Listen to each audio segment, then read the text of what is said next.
Hello and welcome to the City of London, a city within a city. People think about London as the great metropolis that we all know, but within it is something called the City of London. It goes back many, many hundreds of years, and it's the epicenter of the global financial system, if the truth be told. It's more than that, however. It is the center of a global web of secret societies that control the planet today, and they come from a series of interbreeding bloodlines which you can trace back to the ancient Middle and Near East thousands and thousands of years ago. And the staggering truth is that these interbreeding bloodlines under different names have increasingly controlled planet Earth from that time to this, never more so than today. In the next few hours on this video, you're going to be introduced, if you've not already read the book, my book, The Biggest Secret, to some staggering, stunning, and I'm the first to say, bizarre information. The basis of the video is an interview with a lady called Arizona Wilder, who was brought up and mind-controlled from almost the time that she was born to eventually, as she did, conduct satanic rituals at the highest level of the satanic ritual network, involving some of the most famous people on the planet. But we'll get into that as we go along. It is bizarre, and that's not even the most bizarre aspect of this story, which I'll come to as we progress. But the bizarre just happens to be true. And this video is designed to be a companion to my book, The Biggest Secret, and you'd get more out of the interview with Arizona if you've read that book. But what I'm going to do to start with is just set up a few basic background details that can allow you, if you've not read the book, to follow the story and the revelations that Arizona is going to unfold for us. As I say, this is not just a City of London financial district. It is the center of a global web. It is the spider in the center of the web, as I expose great detail in The Biggest Secret and a previous book, And the Truth Shall Set You Free. And what the basis of that shows is that all these apparently different companies, banks, insurance companies, political parties, actually at the top of their pyramids interlock and are controlled by the same few people. About 13 families run the world, and offshoots of these bloodlines under different names. Just give you an example and a little guided tour of where we actually are, because that's a good example of what I'm talking about. Behind me is the Bank of England. This was created in a charter signed by William of Orange, who became William III, the King of England, in 1688, 1689, and he was one of these bloodlines. And from the moment that he took the throne, then the whole thing started to really epicenter in London. This is when the spider at the center of the web really moved in here. So we've got the Bank of England behind me, which was created thanks to William of Orange and the people that controlled him, because these guys are just puppets, of course. Over there we've got the NatWest building. It's one of the big clearing banks in England. If you just come around this statue, which I'll come to in a second, behind me there is the Mansion House. That's the center of government in the City of London, this city within a city. And at the top you'll see the red cross on the white background, the flag. It's the flag of England, and that symbol goes back right into the ancient world. It was the ancient sun symbol of the Phoenicians back in the ancient Middle and Near East, and the Phoenicians had a number of deities. One of them was called Barati, the female. One was called Barat, the male. Barati and Barat became Britannia and Britain because the British culture was brought here by the Phoenicians about 3000 BC and after. And also they had deities, the Phoenicians, called St. George of Cappadocia, who killed the dragon. That became St. George of England, and that's, of course, the flag of St. George, the red cross and the white background today. Also, the Christian deity called St. Michael was an ancient Phoenician deity long before Christianity. So the Mansion House, the center of government, is a very, very powerful place. We go around here, we've got the Royal and Son Alliance Insurance Company. The banks and the insurance companies interlock, and as a result of the fantastic amount of wealth that they can move around the financial markets every day, these interlocking organizations control the world financial system. If a stock market goes down and crashes, it's because it's meant to crash. And not everyone loses, you know, when that happens. If you know it's going to crash, you sell your stock, it crashes, you buy it back at a lower price, you then push it back up again and buy other stock at the same time at a few cents on the dollar or whatever. And that means that a financial crash can actually lead, if you know it's coming because you're creating it, to an amazing expansion of your holdings and your wealth. Over there we've got the Lloyds Bank building. That's another one of the big clearing banks which all interlock and are controlled by the same people. And then there we have the Royal Guardian Exchange building, another major insurance company which, like I say, interlock with all the others. And then we come back to the Bank of England. Now, this financial center, along with places like Wall Street, where the bloodline families interlock again, the same people run America as run Britain, as run Germany, etc. They have funded many, many times both sides in wars.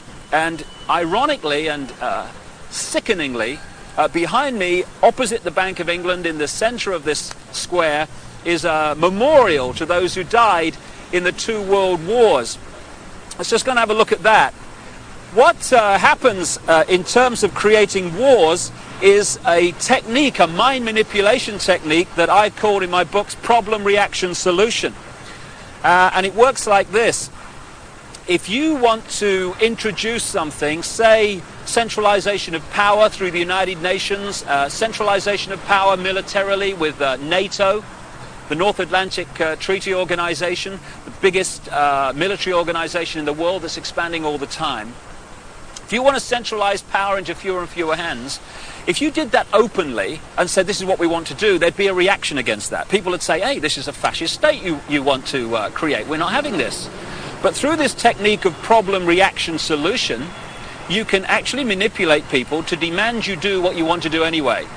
So it works like this. First of all, you create the problem, but you get someone else to be blamed for it. You then report that problem through the media in the way you want it reported, because the media is owned by the same people that own the banks and etc. You get the public to react to your problem by saying something must be done, this can't go on, what are they going to do about it? And at that point, they, who have covertly created the problem and blame someone else, who've gleaned that reaction of do something, then offer the solution to the problems they have created. So if you take the world wars, after the First World War, in which the financial centers of London and Wall Street, etc., funded all sides, power on this planet was in fewer hands than ever before.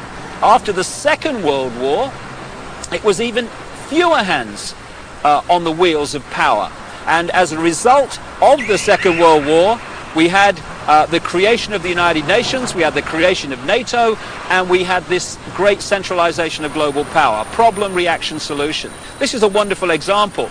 Here you've got this memorial in the center of this edifice of global power, and it says, to the immortal honor of the officers, non-commissioned officers and men of London who served their king and empire in the Great War 1914 to 1919, this memorial is dedicated in proud and grateful recognition by the City and County of London. I'm sure it is, because as a result of the sacrifice they made, power in the world came into fewer and fewer hands, not least into this area I'm talking in now, and also made a fortune, because not only does it create problem, reaction, solution, when you lend money to both sides, they then have to pay you back that money plus interest. When both sides have devastated each other's countries, they borrow more money from you so that they can rebuild their shattered countries. Therefore, power equals control of money in the world as it is today, and the control of money comes through debt, and wars create massive amounts of debt, therefore massive amounts of control. It says here, their name liveth forevermore. Total bullshit. People who are manipulated to fight wars are merely pawns in a game they don't understand. At the bottom here, it talks about the memory of those who died in the Second World War, 1939 to 1945. How ironic and how sick that that war was manipulated and funded to a large extent from this building here, the Bank of England. The governor of the Bank of England at that time was a guy called Montague Norman, a very, very close friend of Hitler's banker, and it was the Bank of England, Wall Street, and the transnational corporations which had German subsidiaries, not least the Rockefeller Standard Oil in America. Rockefeller's another one of these bloodline families, along with the Rothschilds and others. It was those companies and banks that funded Hitler and allowed him to build a war machine that cost literally millions of lives.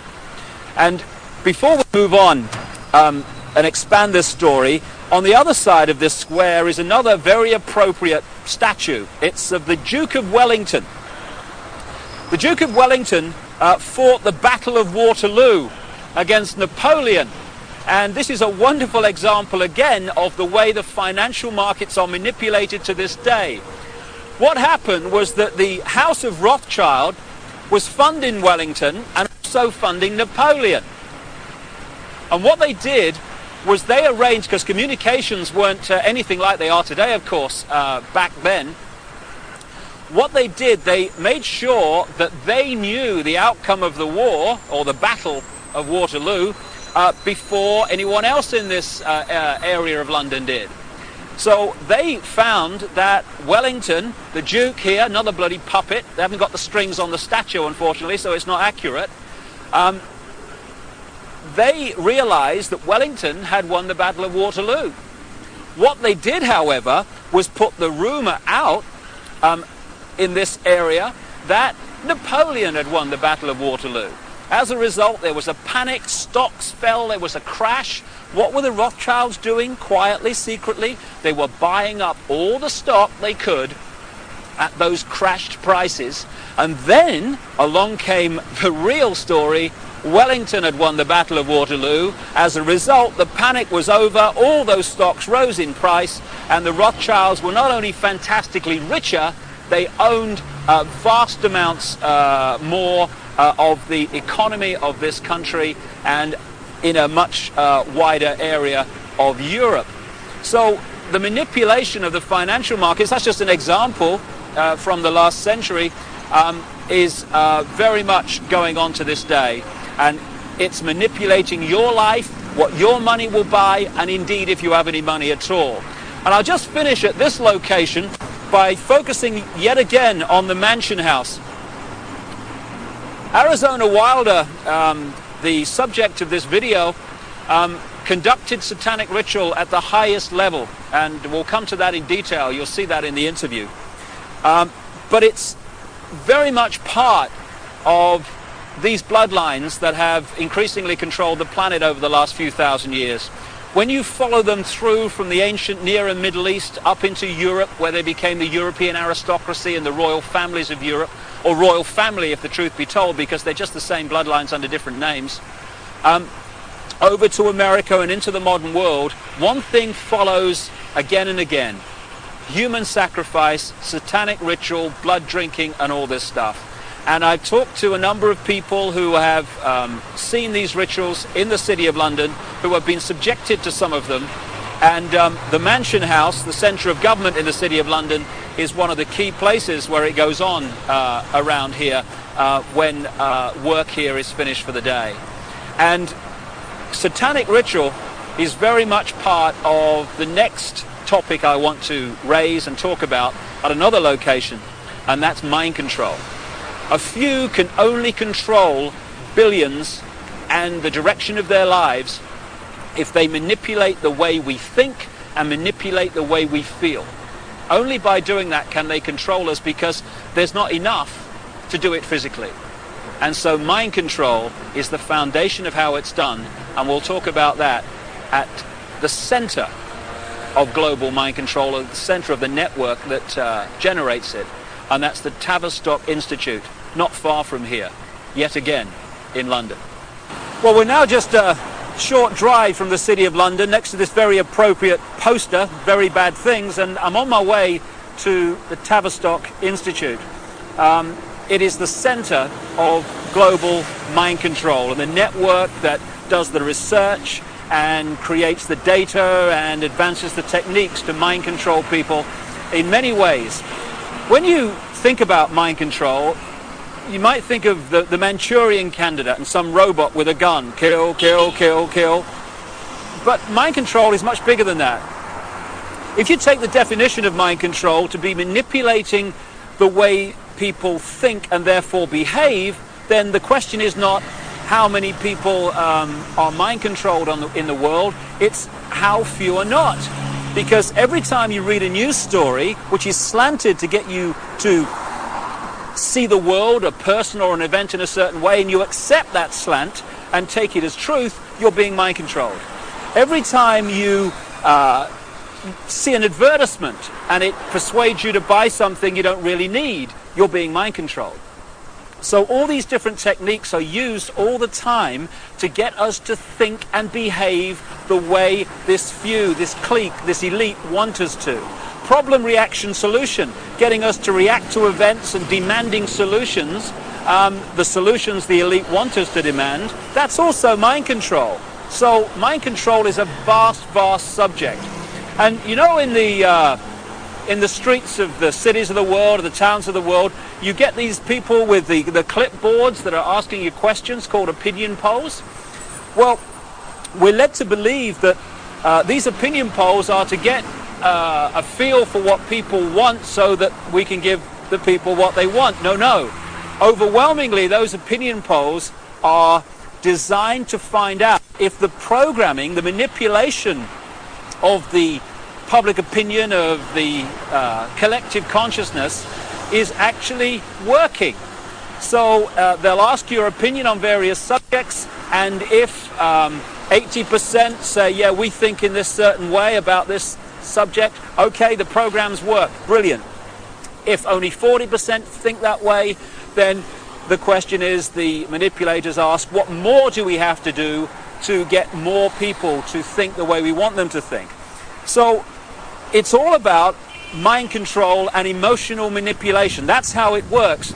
And we've just reached a point here, a military establishment. The Honourable Artillery Company headquarters, SA. What is the military?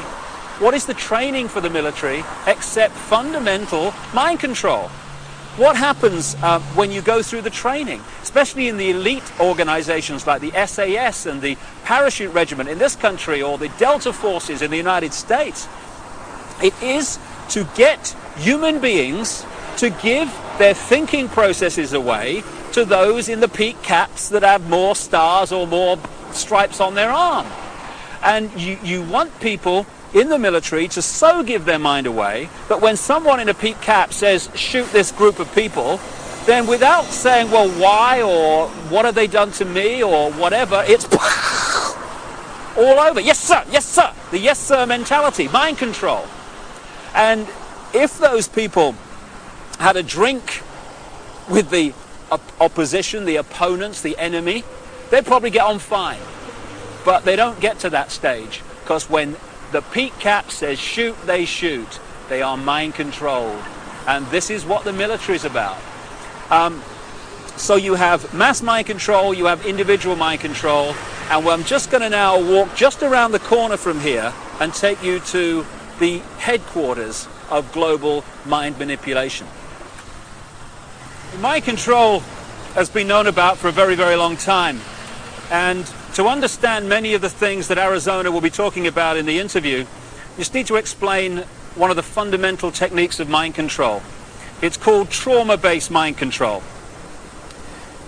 there is a mechanism in the mind that shuts out the memory of trauma. You know when you have a car accident and you can't remember what happened before, the trauma of the actual accident and immediately afterwards?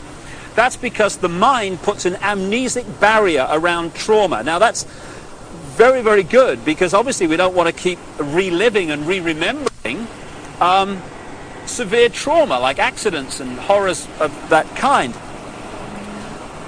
But this they began to understand massively in the concentration camps of Germany under the guy known as Joseph Mengele, the Angel of Death, the infamous mind manipulator and geneticist.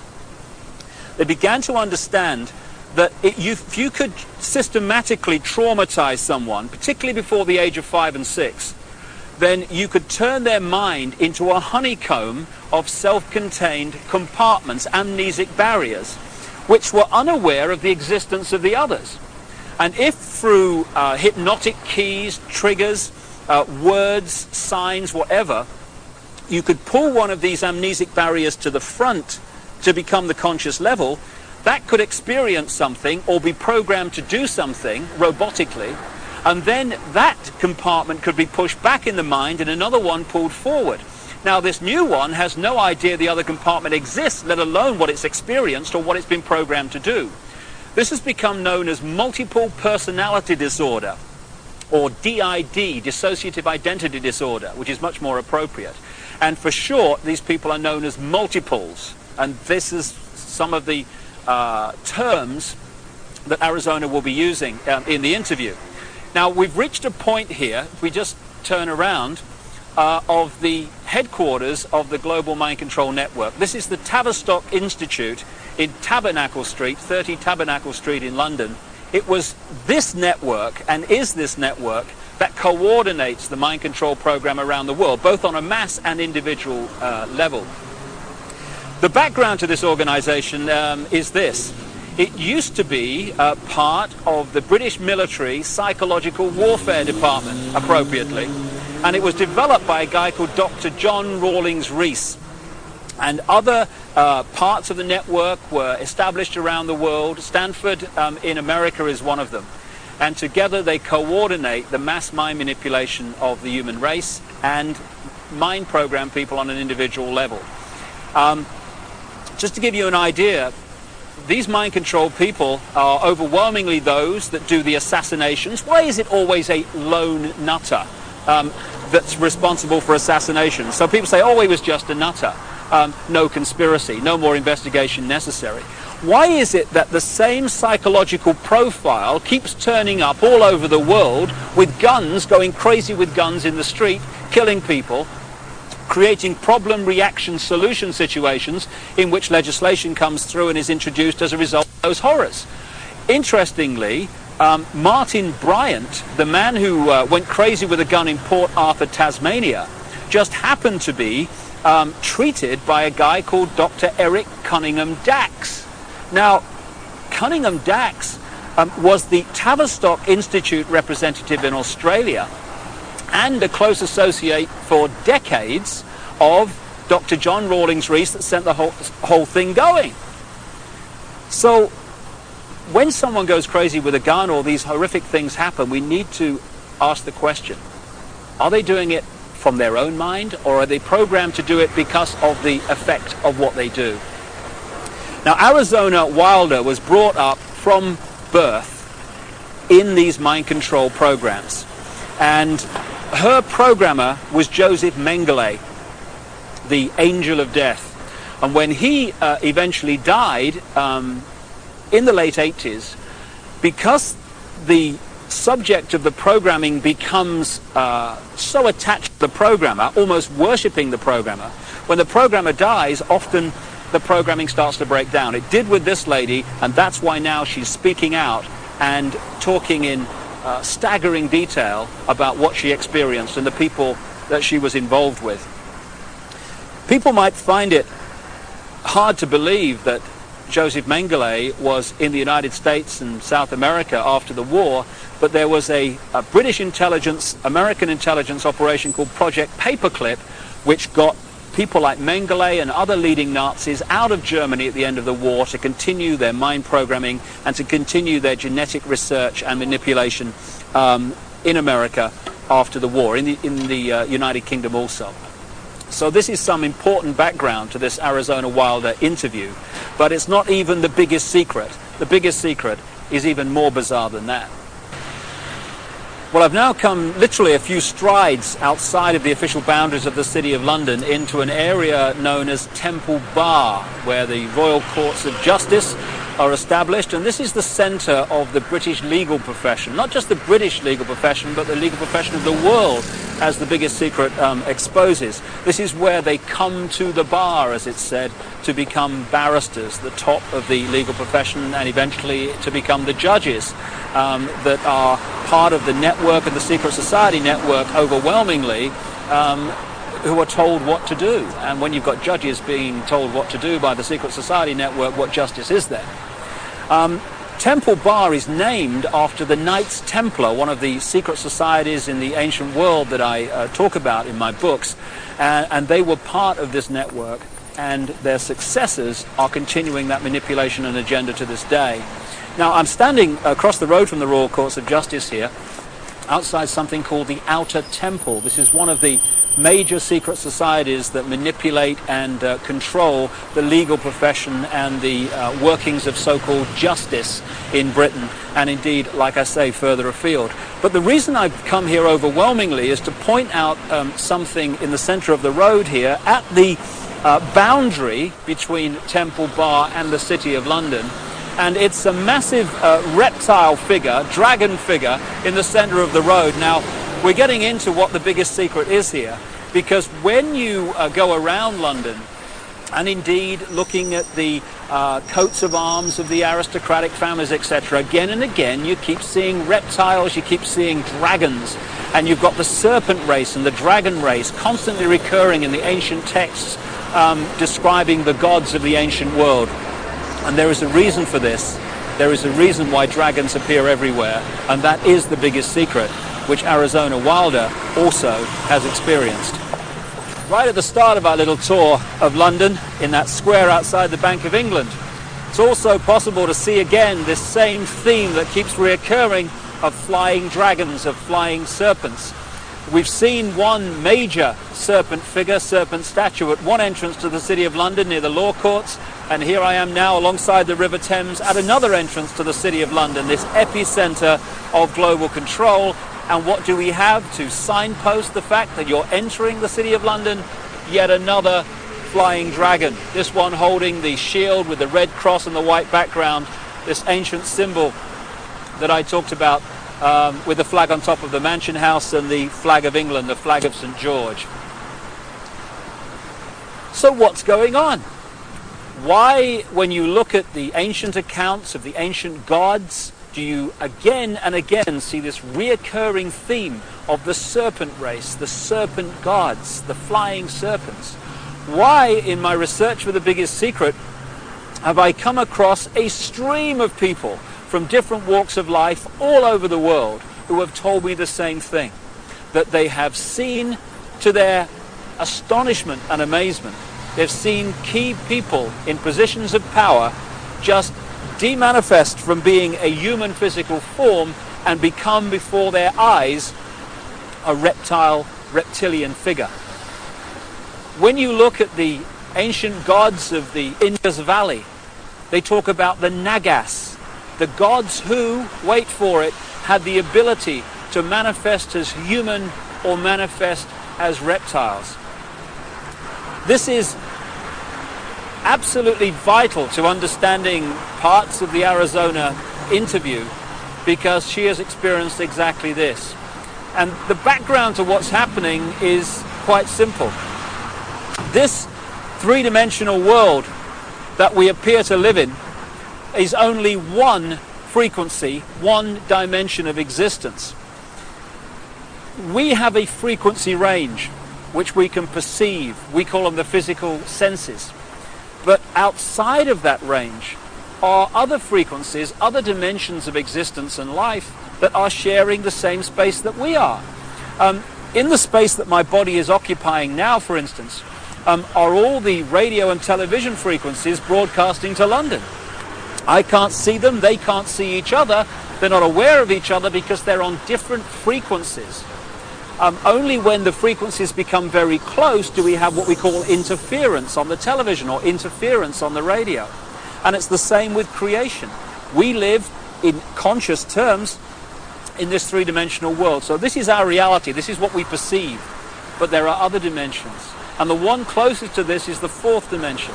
And staggering as it may seem, and you really have to read The Biggest Secret to see the immense supporting evidence for this, a reptilian race from this fourth dimension is the source, or one of the key sources, of the manipulation of this world. Back in the ancient world, again documented endlessly in so many parts of the world, in ancient texts and legends and accounts, are the stories of how this extraterrestrial race interbred with humanity, creating hybrid bloodlines.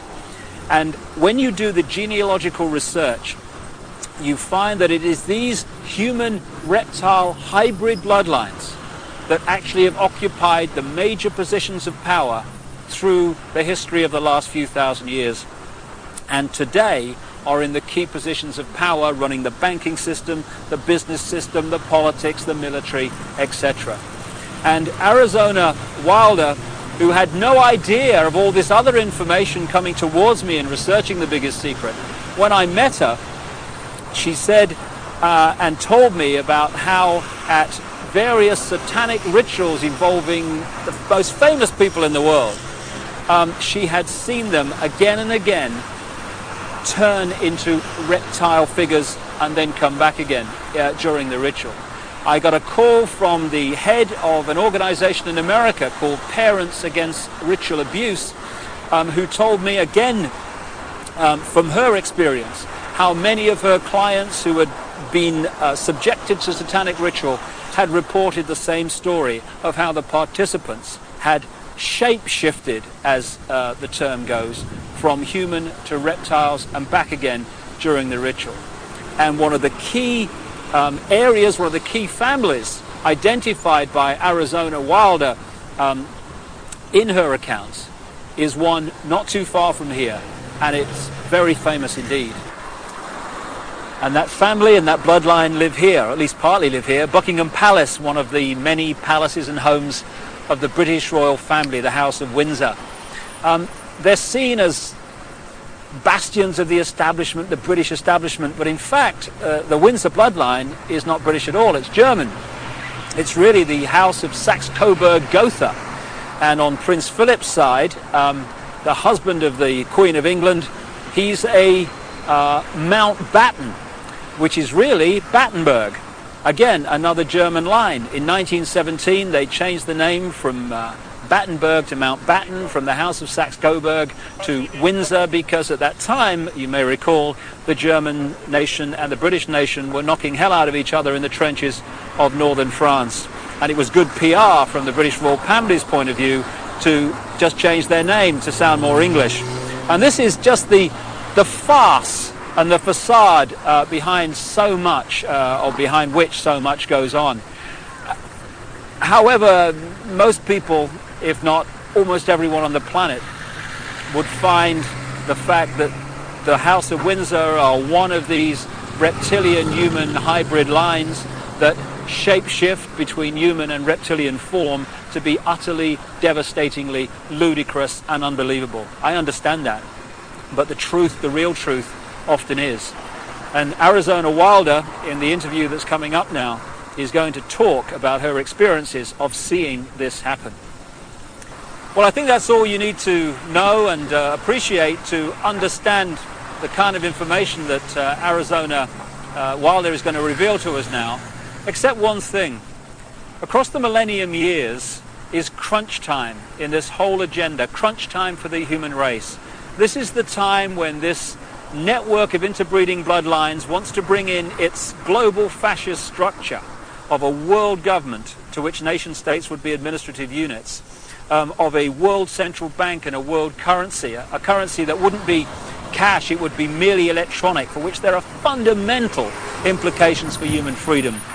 and also the World Army, which is designed to be NATO, expanding and expanding as it is now, of course, to become the fully fledged World Army, World Police Force. And underpinning that little lot is designed to be a microchip population, in which we are microchipped with our financial details, our medical details, etc., etc. And that would allow not only electronic tagging, people knowing where we are all the time, it would allow the external manipulation through this electronic means of our mental and emotional processes. This will happen unless the human race wakes up and wakes up fast. And to do that, we need to understand what's really going on. And to let people know that, we've got to stop beating about the bush, stop pulling punches, stop pussyfooting around, keeping information from people, oh my goodness, how will they react, and just say, this is going on, take it or leave it, make of it what you will, but this is what's going on. And some of the information you're going to hear now is quite horrific. But if we don't know about it, what can we do to stop it and to change it? I spoke to Arizona Wilder in Los Angeles, and this is what she had to say. Arizona, can we start at the beginning, and can you tell us the story of what's happened in your life from the very start? Okay, what I can tell you is that before I started looking into my life, back in 1989, I was starting to have flashes of things, and my life was not what it seemed to be, which is why I started looking into it. And what I found out was that I had a lot of missing time, and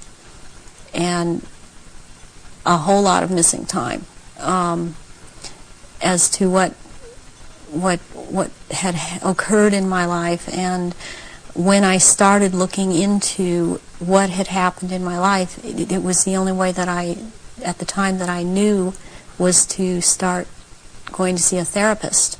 Within a year, I was talking about memories of being sexually abused by my father, which was part of it was supposed to happen.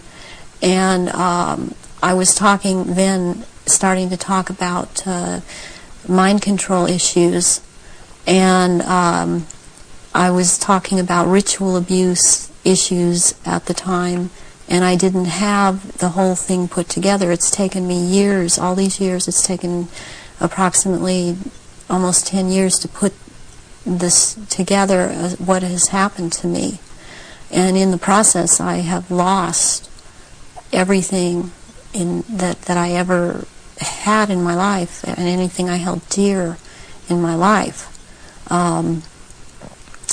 I was bred for this role that I fulfill, and it was planned from before my birth, and it was because of the bloodline of my mother's family, which comes down through Ireland, but before that it began in France. It was through the Marquis de Stac, which he came to Ireland and changed the name to Stack, and then I was chosen. And the birth was planned. My parents were forced to move down to this area for the reason that the High Council is down here, which is, there are 6 councils of 13 in this country, and the High Council is down here. We're talking the United States? The United States, yes.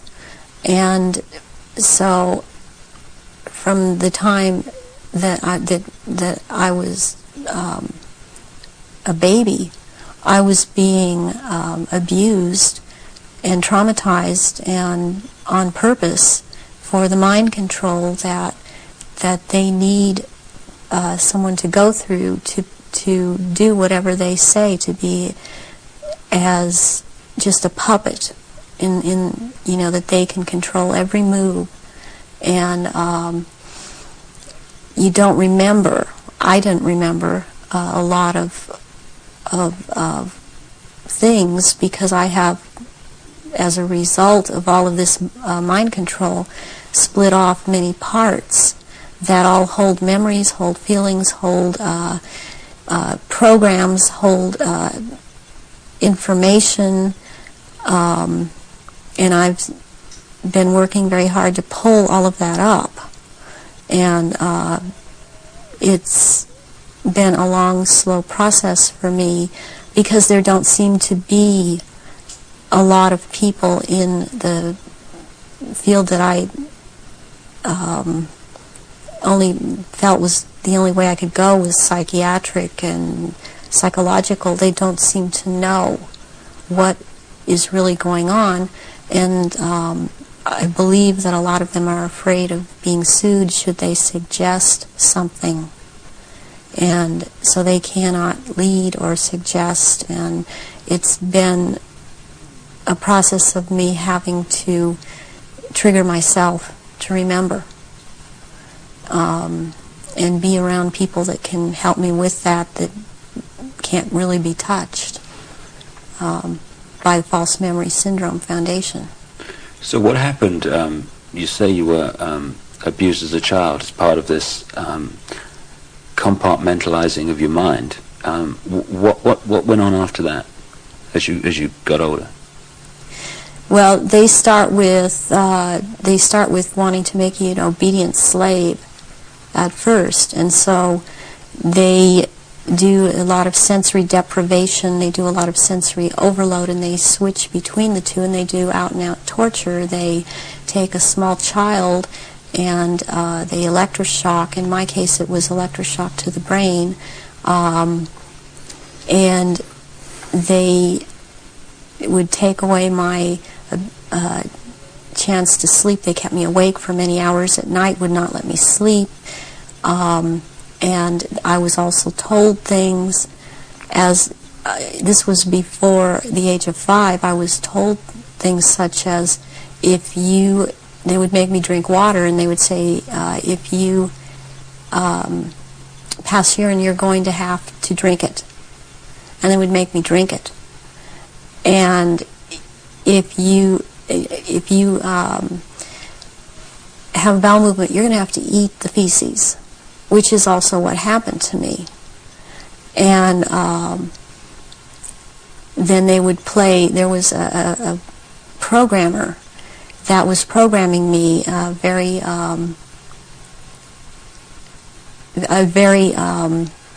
infamous person in history, who actually has been in this country, and he was known as Dr. Green.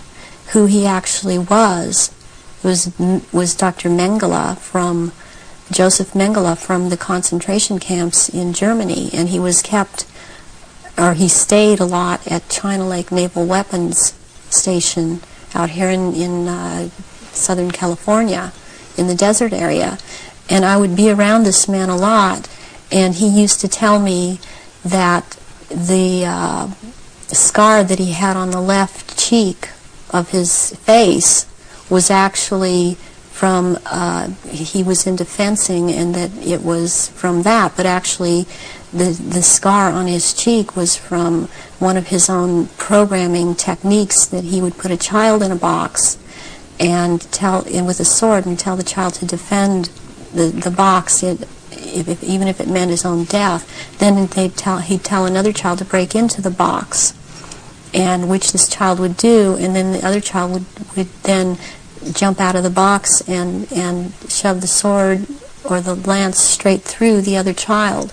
And at one point he got into it where this child actually got him in the face with the sword. And he would wear a huge emerald ring on his left hand, on this middle finger, and he would twist this emerald around, and for programming, and he was into using long-colored ribbons of different colors, and you had to choose a certain ribbon, or you were given a certain ribbon, and that meant that this certain thing was going to happen to you. and it was like picking sticks out, or drawing sticks out of a hand, out of someone's hand. I saw games of Russian roulette played where it was chosen beforehand that a child would die, and the child would put the gun up to his head and pull the trigger, and this child would end up dying. But it was meant to scare all of us, and keep us in terror, as there were many other children that were around me that went through the same thing. I have run into people from my childhood that have known me, and I've recognized their names, and even if they change their names and change their hair color, as I have done, they have recognized me, or I have recognized them, and I know their name. They know my name. There isn't any way for this to have happened. It's just beyond coincidence.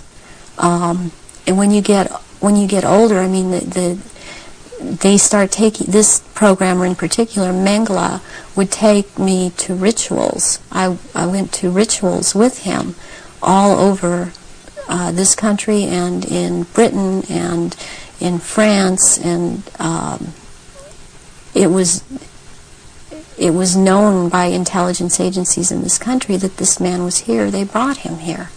Is that Project Paperclip you're talking about? Yeah. Through the OSS. And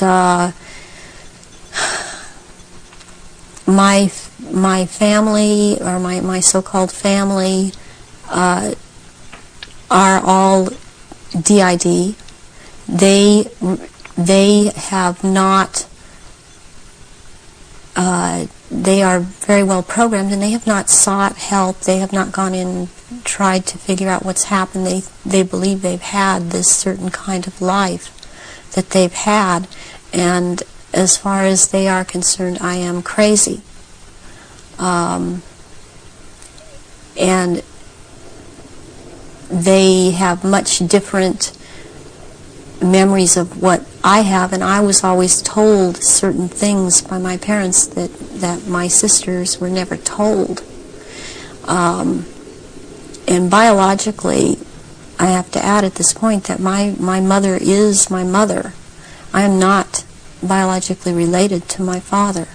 And this has to do with the bloodlines, and his was considered impure. And this is all about purity of the bloodline. And that is why I am involved in this. There are people that are involved in this that it is not so much because of bloodline, but they have the ability to dissociate and be used as slaves by these people. You say that you come from a certain bloodline, and there is this obsession with bloodlines that this Brotherhood Illuminati have. Why is that? Because what first started coming out was about the Aryans, and the purity of the blood.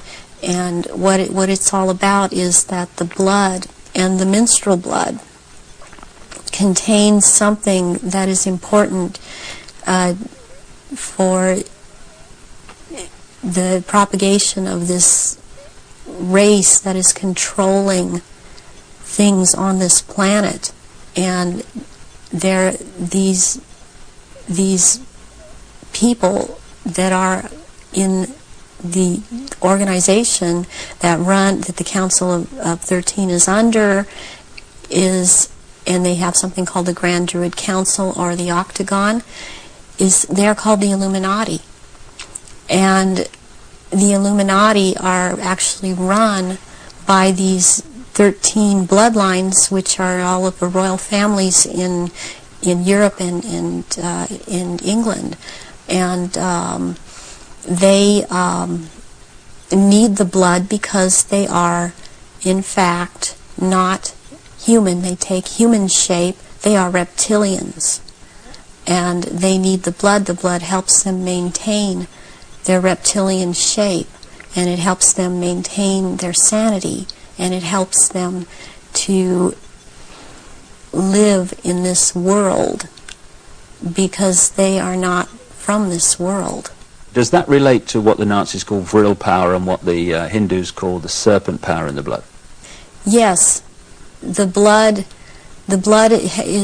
has something. It has something in it. It has secretions from the pituitary gland and from the pineal gland, and it has a very strong drug in it that they also, I mean, this is the one that keeps them from going crazy, and it's like heroin or like endorphins, and it's much stronger. But what they need is, for it to be secreted in the blood, is they need terrorization of their victims before they are killed for their blood, or if a young woman is beginning to menstruate, they need the menstrual blood, and they have to terrorize them to get this to come out in the blood and be secreted in the blood.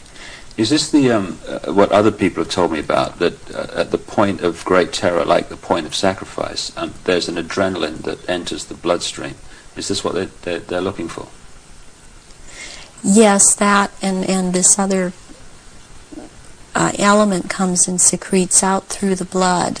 This all comes out through the blood at that time, and it's at that point they are actually staring into the eyes of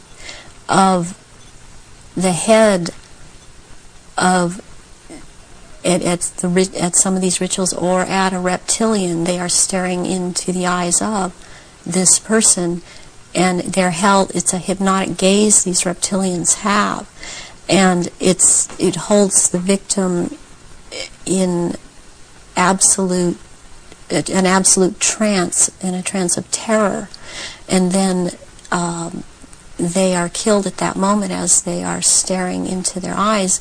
And not only do they can't hold their shape when this happens. The human shape they cannot hold. They go back into reptilian shape as this is happening, because it's like an animalistic type of excitement of the kill. And they oftentimes they will just rip into the victim and eviscerate them and start eating the flesh of this person too. And the fat from the intestinal area is highly valued, as they use it on their skin. And they drink the blood, and the blood is highly sought after, and it goes according also to rank within these creatures, as to who gets what when. And their sacrifices have increased in the last, it started increasing in the early 80s. The amount that they were doing is increased. And they use a lot of druidic holidays to do this, but they have other days too. They've mixed all of these satanic and what are called satanic holidays and druidic holidays, and in order to have these rituals, which ritual seems to be important to them. But they also use it in order to drink this blood. They seem to need more. Have you any idea why it's increased since the 80s? So there are changes going on in the earth. It seems they're not able to hold their shape like they once were able to, and people see them shapeshift more and more, and they need the blood to try and maintain it, to try and maintain their human form. I believe there's a time coming that because of what I've been told, when they are not going to bother having to hold that human shape at as they had to before. And they want that time to come. It's almost upon us. So when you're talking about the fact that the veil is lifting on these reptilians so that people can see them far more easily and far more often, does this relate in any way to the fact that there is this desire to bring in this rigid structure, including microchipping and many other things, across the year 2000, which has become known as the New World Order? Is that coming in because it is known that the people are going to see what the game is, and there has to be control of the people at that time? Yes, it's very connected. I started talking about the New World Order back in 1990, and I was very psychologically and physically affected so much by what was coming out. I wasn't watching television. I was not aware that certain individuals in this country, George Bush, were talking about the New World Order. I was talking about it because that is what was coming out, and knowing that the first time that inside of myself that I'd heard it was in conjunction with the Nazis, and that came from Mengele. And I started realizing that there was something going on, and then it scared me, and I didn't really look into it for years, but I was being harassed constantly. I was being told. At one point, I had someone telling me that I was being, and who was ex-Army intelligence, ex-CIA, telling me that I was being monitored by the National Security Agency. And I didn't have the whole story then, so I did not totally understand why this was happening. But yet I was being followed by cars or vans that said G12, G14, and in this last year, which has really been very hard, I've been followed by G41 vans, and I had to find out what those were, and that is naval intelligence. But this whole thing is going towards around the year 2000, and when they are going to establish themselves openly as a New World Order, and it's headed toward that, and that's what everything is being prepared to, or prepared for. And I have actually got I've got a sleeping program right now to return, because I've left, but to return for that time, and it's called End Times Programming, or Janus Programming. And Janus relates back to Nimrod of Babylon. Yeah, there is a group that used to be in contact with me all the time, and they stopped trying simply because I didn't obey them. They would be in contact with me all the time. They're called Janus, which is also the two-headed Roman god of change, and their headquarters is in Brussels, Belgium, in the NATO building. And they are a group of psychiatrists and doctors who are into mind control, and they are one of the many groups involved with the Illuminati. And they would contact me and tell me, give me directions that I was to psychically kill this person, or psychically injure this person, or scare this person. They'd give me the location. And I started questioning this, and I had a contact who since has seemed to have disappeared because she couldn't get the funding, and I had called her about this group, and she's the one that was the ex-CIA, ex-Army intelligence person, and she knew about these people, and she said, yes, you're right, this is what is going on. Your experience being brought up in this Illuminati environment, were you ever told anything about where these reptilians came from, and what is the history of it all? I was made to learn through Mothers of Darkness, which is a certain aspect of the organization, because that was an early part of my training, the history of what was the Illuminati on this planet.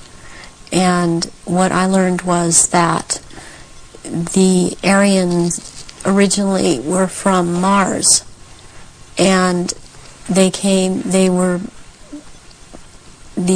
reptilians came to that planet they came from another place. They came to that planet. They came to rule because they wanted to mix, so they said, with that race, and but they became the overlords, and the Martians or Aryans were seeking to escape from it. They went to the moon and then were there attacked, and they then went to Earth and established culture here on Earth approximately 6,000 years ago. And at that point in time, they were doing well, and they were mixing with the indigenous population of this earth. They were getting along with. And then about 4,000 years ago, the reptilians arrived here and again began to take over. And they instilled themselves in different places underground in the earth, and also this one part of them, the ruling part, took over and became involved in the politics and in the religion, and started controlling through these means at that point in time, and using the gods and deities that were believed in on this planet, started infiltrating into that and becoming that, and things started, blood rituals started happening, and since that time, that is the way that it has been. And presently, they claim to come from a Merovingian bloodline. They are all of there are 13 bloodlines in Europe that all of what are called royalty are developed from or come from, and they include the Aryans in this. And there's been a big push in this century. For example, when Nazis came into power, the fascists, talking about the purity of being pure and staying, the Aryan bloodline staying pure, and what it actually is all about is keeping the blue-eyed, blonde or light red-haired people, the bloodlines pure, because it is more powerful. And what is in that blood for these reptilians is more powerful, and they need that. And when you start mixing it with people that were indigenous to this earth, then it is not as powerful. It has nothing to do with someone, skin color or nationality. It has to do with keeping the bloodline pure for their use. So blonde-haired, blue-eyed people are the purest from the reptilians' point of view, and that they want to keep that bloodline pure because of how they need to use it. Yes. When I realized that it had to do with blonde hair and blue eyes, I could not do anything about my eyes, and I am not able to wear contacts or I would have brown eyes. But one thing I did do was cut my hair off, because that was part of the rank I was. My hair was down to my knees, and I colored my hair darker. And there were times after I did cut it off, they had gotten to me, and so the hair would be light red, but that is being in compliance with them. And I did not want to be in compliance to them. I want to expose them, and this is part of it, and I won't be what they want me to be. When you look at some of the ancient accounts, like the Sumerian texts and many other accounts, they talk about the gods interbreeding with humanity. Is this relevant to the reptilian way of infiltrating the human race? Yes, it is, because human beings all through the ages have accepted gods interbreeding or being accepted as humans, and that shows in Christianity, it shows in Judaism. It also, they have used Egyptology, or the Egyptian religions, a lot, and the present head of the Illuminati compares himself a lot with the Egyptian god Osiris and Horus, which is Osiris reborn, and also with the Arthurian legends of the Round Table, and he has a name. The name that he carries from that is Pindar, which actually means phallus of the dragon. And the other name, Osiris, he has carried because he takes the name at this time, the Marquis de Libero, which means the liberator of or from the waters. And the story of Osiris is that he was cut into 14 pieces and thrown into the River Nile, and the one piece, Isis found the pieces and put them back together again, and she could not find the 15th piece, which happened to be the phallus, so a gold phallus was made. And this is very important in this group in the Illuminati. This is important, and it's important to think that about the head of the Illuminati, because what comes from a golden phallus would be a superior seed for a race, and this is how this is what they are doing with all of these bloodlines to keep the bloodlines going, are impregnating Aryan people of Aryan blood that hold high stations with them, impregnating them with this seed of Pindar. And therefore it's important to keep this history in mind and the names in mind that he is going by at this time. So would it be correct to say that the reptilians came to this planet because the Aryan Martians came to this planet, and that the Aryan Martians gone somewhere else, that have followed them there? They would have pursued them all over the universe, yes. Can we now go into some specifics about your own experiences? What were you brought up to do? You say that you were identified as a bloodline before you were born. What was the role that you were brought through to play? The role that I was brought through to play was, as in the Illuminati, was as a goddess. Specifically, the address is Mother.Goddess, Starfire. And the Starfire goes back to the blood in the menstrual blood, what is contained in that. And the address, the way that I was addressed, was Mother.Goddess. There are only 3 Mother Goddesses. There can only be 3 at a time on this planet, and there is a male equivalent of which there can be only 3 of them. Why mind control someone to conduct these rituals, like yourself? Why don't these reptilians just conduct their own rituals? they don't seem to have the psychic abilities, and they look for people that have that and people in the bloodline that have that. And I've had that. I've had a tremendous amount of psychic ability, and so I was picked and bred from before birth, and this is also something that other survivors that have been in high positions have known about me and told me.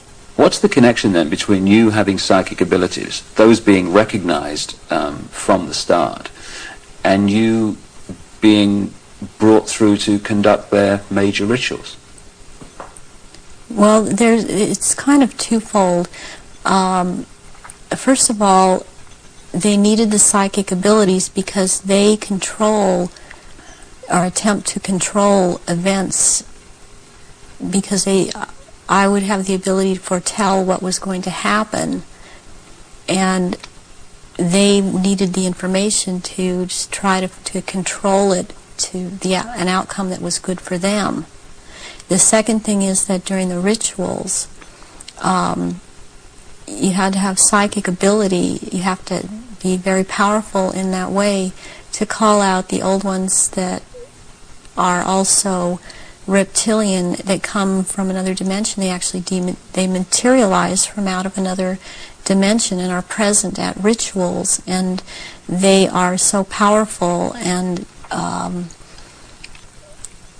their presence is there's such an evilness about them, and they want out of this other dimension, and they can't. They have to be called out by someone who has that power, and the reptilians don't have this power. That's very important, that they don't have this power to call out these old ones that have to do with them. And what is it that humans have that the reptilians don't have, that means they don't have the power to connect interdimensionally, and some humans do? We have the ability to foresee, to be able to become vibrationally higher, and see into those levels, go into those levels, and in fact, agencies use this. They call it remote viewing.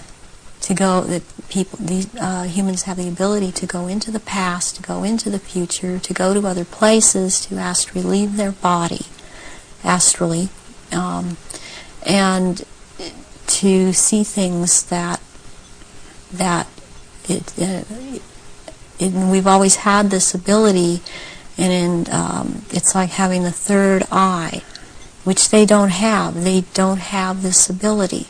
So during a ritual, these old ones are called out, and they are what Christianity would have called the demons. They are called out, and there is a circle that it has a hexagon in there, which is a powerful occultic symbol, and then there is a pentagram, and then there in the middle of that there is a triangle, and if you're the one calling them out, then you stand in the triangle so that you're not devoured or taken by these creatures that come out. That creates an energy field around you which they can't penetrate. They can't penetrate it, and they cannot get outside the pentagram. And they want out. They're always demanding to be let out. And so you have to be very powerful to keep them in line and to make them go back when it is time for them to go back. Why do the reptilians want to manifest these quote demons at the rituals? It brings power to the rituals. It brings power to them. They are told things by these entities, and they are encouraged to go on with what they're doing, and knowledge is imparted to them through these entities. but it takes a person with the ability to bring them out and make them answer, because they don't want to cooperate. They have to cooperate when the right person has control over them. And that's to do with that person's energy and ability to use right. energy. Yes. You talked about the Aryan race coming from Mars. One expression of it seems to be very clearly what we call the Phoenicians. The Phoenicians had two deities, St. George, which became a British deity, who defeated the dragon, which seems incredibly symbolic, and also St. Michael, who, according to the legend, banished Satan, or this negative force, into the abyss. Is this symbolism of the abyss anything to do with the fact that these reptilian demons of another dimension are somehow locked in a time-space prison, and they can't get out, and they can only get out when they're brought out in that way? Yes, they want out of that dimension. They have been thrown into that dimension, and they can't leave that dimension. And that's actually what the abyss is about, is being in a different dimension. It's like something to do with the fourth dimension. And before I even knew, for example, what I was saying, or I realized what I was saying, I would be saying things to my therapist and other survivors that the fourth dimension was a dimension to stay away from. Not at that time understanding the whole thing. Why do these rituals take place at certain key times of the year, and so often are related to the phases of the moon? Because the moon has an influence on this planet, and also the sun. These also take place during different things that go on with the sun, but the moon it's kind of a really very cyclical thing with the moon. And it takes place on full moons, new moons. It has to do with the current religion, or what they're using, the Druid religion that they've taken and used. They still hold on to the Egyptology type of religion. They hold on to the Druidism, though, and they're currently calling themselves Druidic or Druid. And Druidism is tied in with the cycles of the moon, on which it has to do with planting, sowing, and harvesting. And there are so many days that they can use from this to their own purpose and their own end, that they bring it about. There's a lot of ritualization with Druidism, and they love ritualization. So take us through one of these rituals that you conducted at the highest level of this global brotherhood. What would happen? There were people that were bred from birth. They were bred to be ritual sacrifices. I have a problem with what they is said a lot today, especially by the False Memory Syndrome Foundation, that how could all of these people disappear, or how could all these babies be born? I worked with a nurse midwife. We did home births, and it's very easy not to register a child when it's born. And then they have these children that they're kidnapping and bringing in from other countries, and no one misses them because these are third world countries.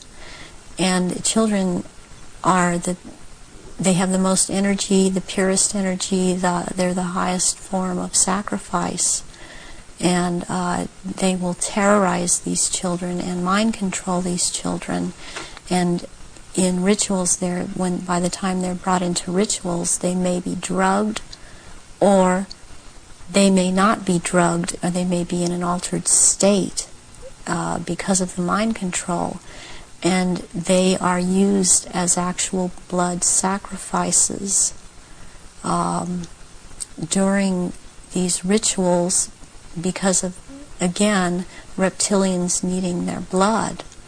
And they will take various organs from the sacrifices depending on what date the ritual may, what the ritual may be associated with on that date. But they will also slit the throat from the left ear to the right ear, and the blood will be gathered in a goblet, and it will be dispersed among the reptilians, and dispersed among, also after that, among people that have been participating in these rituals and seem to have it, even though they seem to be dissociated. Mostly these people seem to be cognizant of what they are doing. Are these rituals rare? I mean, how many are there that, say, go on a year? I mean, we talking hundreds or thousands? Or? There are things happening every month of the year. There is not a month in this 12-month system that something is not happening. And it's more than one. I mean, it's every full moon. It's, and the very important rituals are the summer solstice and the winter solstice, and then there is the vernal equinox and the fall equinox. And there is Samhain, and there is Beltane, there is Imbolc in February, there is Lughnasadh, which is in the beginning of August. There's a whole week leading up to Beltane, and also leading up to Samhain, that's called Grand Climax. So May the 1st is Beltane? May the 1st is Beltane. Halloween, particularly in America, has become like a mini Christmas, almost like a holiday of celebration with a trick and treat and all this other stuff. But what actually happens outside the public arena that night of Halloween and into November the 1st? Away from the public arena, there's a ritual that's taking place in 6 different locations in this country for all of the Councils of 13 in the area that I'm in. It is the East Side Christian Church on 7th and Temple Street in Long Beach. And it is for the High Council of 13. And in this country on that night, it is a satanic ritual. It's actually, there are 3 nights in a row at that church. The first night is Halloween. What happens on the night of Halloween? That night is about the worship and homage to Satan. And that is what a lot of people in this country know the devil to be. This is about the devil, Satan. And Christianity talks constantly. I mean, I believe they created Christianity to be what it is. And so they also have created this Satan. And so they control in that way. And on that night there's a lot of bloodshed, and there are sacrifices made to Satan.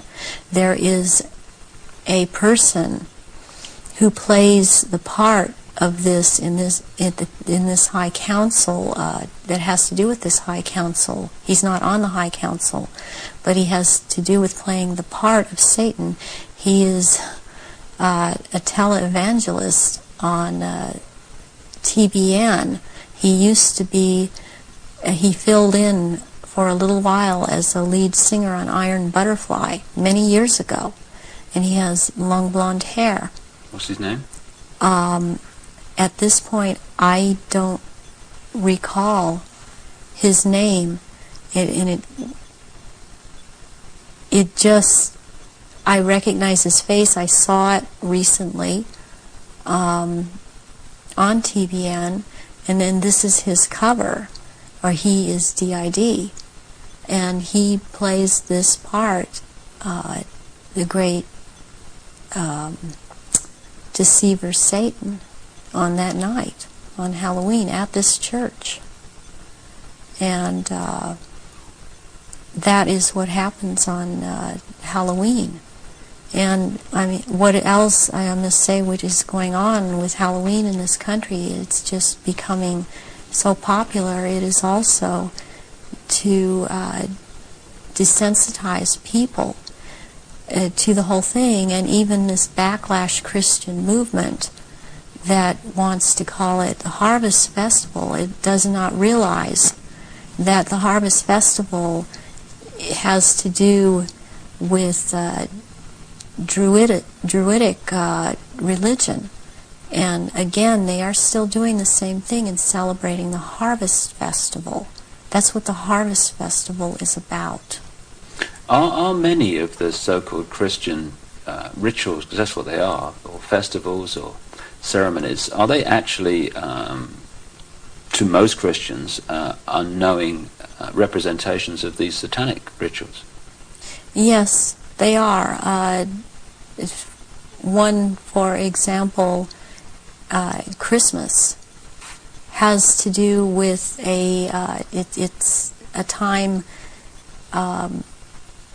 it comes right after the winter solstice, which is a satanic or a Druidic celebration. It has to do, there's a day in there called that day which is not a day. It has to do with the killing of the old king and the birth of the new king, which is a Druidic day. On the 24th or the 25th at midnight, there is a ceremony that's specifically for children, and it's called the last bulb on the tree. Where does that come from? That is something that's used with children. It's part of programming them into the whole thing. And there were things that would happen to the child that hung the last bulb on the tree on Christmas Eve, as it was a common practice to decorate the tree on Christmas Eve, and the tree in itself is a phallic symbol, and it's paganistic. Christmas is based on a pagan day, and back to Roman times, and Christians have given it, they think they have given it Christian meaning, and it means something else, and it does not. But there is the case that with the last bulb on the tree that has something to do with what happened to this little girl, JonBenet. JonBenet Ramsey. Yes, JonBenet Ramsey. And this occurred on this night because of the day it has to do with. It comes right after the winter solstice, which is a satanic or a Druidic celebration. It has to do, there's a day in there called that day which is not a day. It has to do with the killing of the old king and the birth of the new king, which is a Druidic day. On the 24th or the 25th at midnight, there is a ceremony that's specifically for children, and it's called the last bulb on the tree. Where does that come from? That is something that's used with children. It's part of programming them into the whole thing. And there were things that would happen to the child that hung the last bulb on the tree on Christmas Eve, as it was a common practice to decorate the tree on Christmas Eve, and the tree in itself is a phallic symbol, and it's paganistic. Christmas is based on a pagan day, and back to Roman times, and Christians have given it, they think they have given it Christian meaning, and it means something else, and it does not. But there is the case with the last bulb on the tree that has something to do with what happened to this little girl, John Benet. John Benet Ramsey. Yes, John Benet Ramsey. And this occurred on this night because of the day it has to do with, and the ceremony that it has to do with. And there were rituals done on that night to these little children. So that is totally tied into it. I have heard that Jean Benet's name is relevant to the rituals. Do you know anything about that? John Bay. John Bay is a satanic deity or Satan. John Bay is a name for Satan. And that name is just closely tied in. It's so close, and I don't understand why it hasn't come out, and that I know of, it hasn't been talked about. But that is why she was killed on the day that she was killed, and her family, as far as I'm concerned, her family is involved in this, and that there's always a price to be involved in it. She was the price. This little girl lost her life. Can we talk about some of the famous names that people around the world would know who, in your experience, have taken part in these rituals that you've conducted? You say you've conducted them in Europe and the United States. Can we start with the United States? Yes, I have seen at rituals, I have seen George Bush, I have seen Madeleine Albright, I have seen Henry Kissinger, I have seen Ronald Reagan, and I have also, by the way, seen his wife, Nancy Reagan. I have seen Hillary Clinton before I knew she was Hillary Clinton at the time. At these rituals, she is involved. The other people that I have named and I have seen shapeshift into reptilians. I have not seen Hillary Clinton actually shapeshift, but she is involved. I have seen the two sons when they were young, the two sons of George Bush present at these rituals. Are these the sons that have become governors? Yes. One is in Florida and one is in Texas. I have seen, did I mention J. Rockefeller? And he shapeshifts. I've seen George Deukmejian and Ronald Reagan again, having been governor in California. There have been people such as Newt Gingrich. I saw, and I didn't know at the time that he was Newt Gingrich. I recognized that he was Newt Gingrich when Clinton came into power, and after he was, Newt Gingrich was then elected Speaker of the House. And I was horrified to realize that this man was also there. All of this has affected me to the point I don't vote.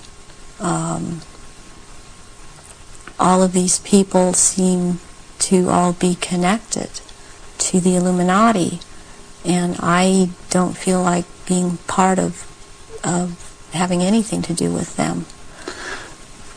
Presidents like Carter and Ford and Clinton. I've seen Ford there. Gerald Ford. Gerald Ford, yes. Are they all reptilian bloodlines? I haven't seen Carter shapeshift. You've seen him at rituals, have you? Yes. Gerald Ford, I have seen shapeshift. And Johnson, also. Lyndon Johnson. Lyndon Johnson. Also, Dr. Joseph Mengele, who took me around to these rituals a lot of the time, was also a shapeshifter. And there were also people that there are people in the European countries that I've seen shapeshift and be involved. And this it doesn't surprise me any more than it does the people in this country doing it. Is just for some reason more shocking, and it cuts even deeper, because I've seen the Queen Mother there, and I have seen the Queen there. I've seen Princess Margaret there. I've seen Charles there, and they shapeshift. And I have seen I'm not coming up with his name right now, but he was president in France after de Gaulle. He was there. I've seen him there. I've seen the Rothschilds there. I used to see the Rothschild that lived in England there, but the one that still goes there and is a shapeshifter, Guy de Rothschild, Baron Guy de Rothschild, has been to all of these rituals and has been over in this country under the name of Dr. Barrington and tried to program me, and has impregnated me several times with eggs that were taken from me years ago and were impregnated with semen from Pindar and then placed back into my uterus. This has happened to me twice, once at age 39 and this year right before I turned 43. And I had told my therapist ahead of time, before I ever could have known that this had been done to me. And it's happened at a certain place in where I have been living in the San Fernando Valley. It's happened at a house on Tyrone Street in Sherman Oaks. And my understanding is that there have been other survivors that have talked about this location as having been involved with programming and so on. And the Baron Guy de Rothschild has tried to program me. All these years he has been trying to control me, get me back under control. And the Marquis de Libero is someone else that attends all of these functions and since he is the one in power, he attends all these functions. I have seen Tony Blair there, and he shapeshifts. I have seen Prince Philip there. They all have their quirks as to how they act, even in their reptilian form. And they all, they act. They don't act all like robots, but they have their quirks. They have their so-called personalities, but they are all cold-blooded, They would kill at the drop of a hat. I have even, since I've seen a picture of some people on that are talking about this subject, I've seen them, when I've seen their pictures, I've recognized them. I did a double take a few weeks ago when I saw again someone who's been talking about around this subject, and it seems to be popular right now. Who's that? This man by the last name of Sitchin. I've seen at rituals, and he is a shapeshifter. And I did a double take when I saw the picture of him, because I recognize him. And there's another person that I've seen, this Gardner, Sir Gardner. That Lawrence Gardner? Sir Lawrence Gardner. And he had recently written an article that was out in Nexus magazine. Part of it was about the menstrual blood, and what really triggered me was when he called it Starfire, because that is the name of one of the aspects of the three women who are the dressed Mother Goddess. That is my name in all of this.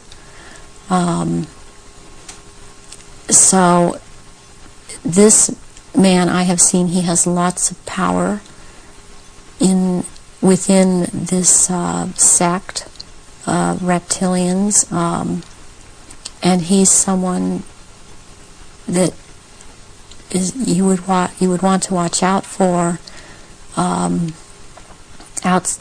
outside of this too, as is this Sitchin person. What do you remember about Zachariah Sitchin? Zachariah Sitchin was someone in the rituals attending the rituals who was not a major player in as far as the rituals went, but was someone that others present did not make remarks at, or were very careful as to what they said around him.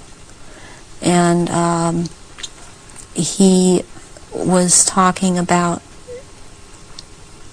he would be talking about doing away with people, persons that were in his way, or were putting out information that he didn't feel that he wanted put out. He is very much a disinformer, and that is his job, to disinform about what is going on with the Illuminati and with the reptilians. He actually warned me off from investigating the reptilians, interestingly. Where do the rituals take place that you've been involved in, involving the British royal family? Glamis Castle, Stonehenge, Balmoral Castle. I have reason to believe there's a church, and I think it may be Westminster Abbey, and there is a Mothers of Darkness castle or chateau in Brussels, Belgium. They've been there too. And also in France, the Marquis de Libero Pindar has a castle in the Alsace-Lorraine region of France, and I believe it's in the Alsace region that he uses, and there are certain rituals done at that castle down in the dungeon part of that castle, and there's an entrance down there to underground places in the earth, and there is a natural formation of rocks that kind of glow green, and they keep menstrual blood in that formation, and this green glowing from these rocks actually turns the blood a darker color, and it's called black blood, and it's used in certain rituals.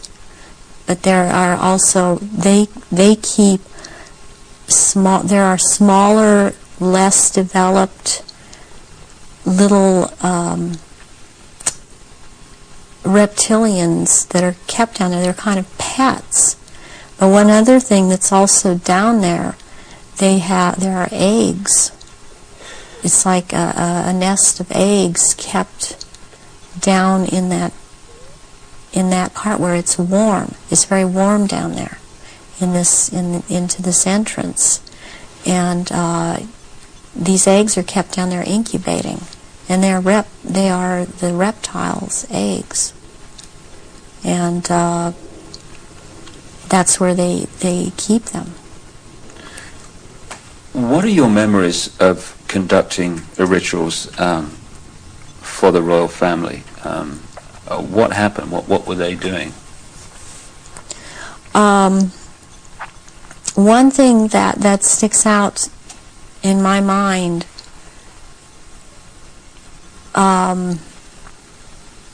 is that there was before. This was back in the late 70s. This was before Charles was married to Diana.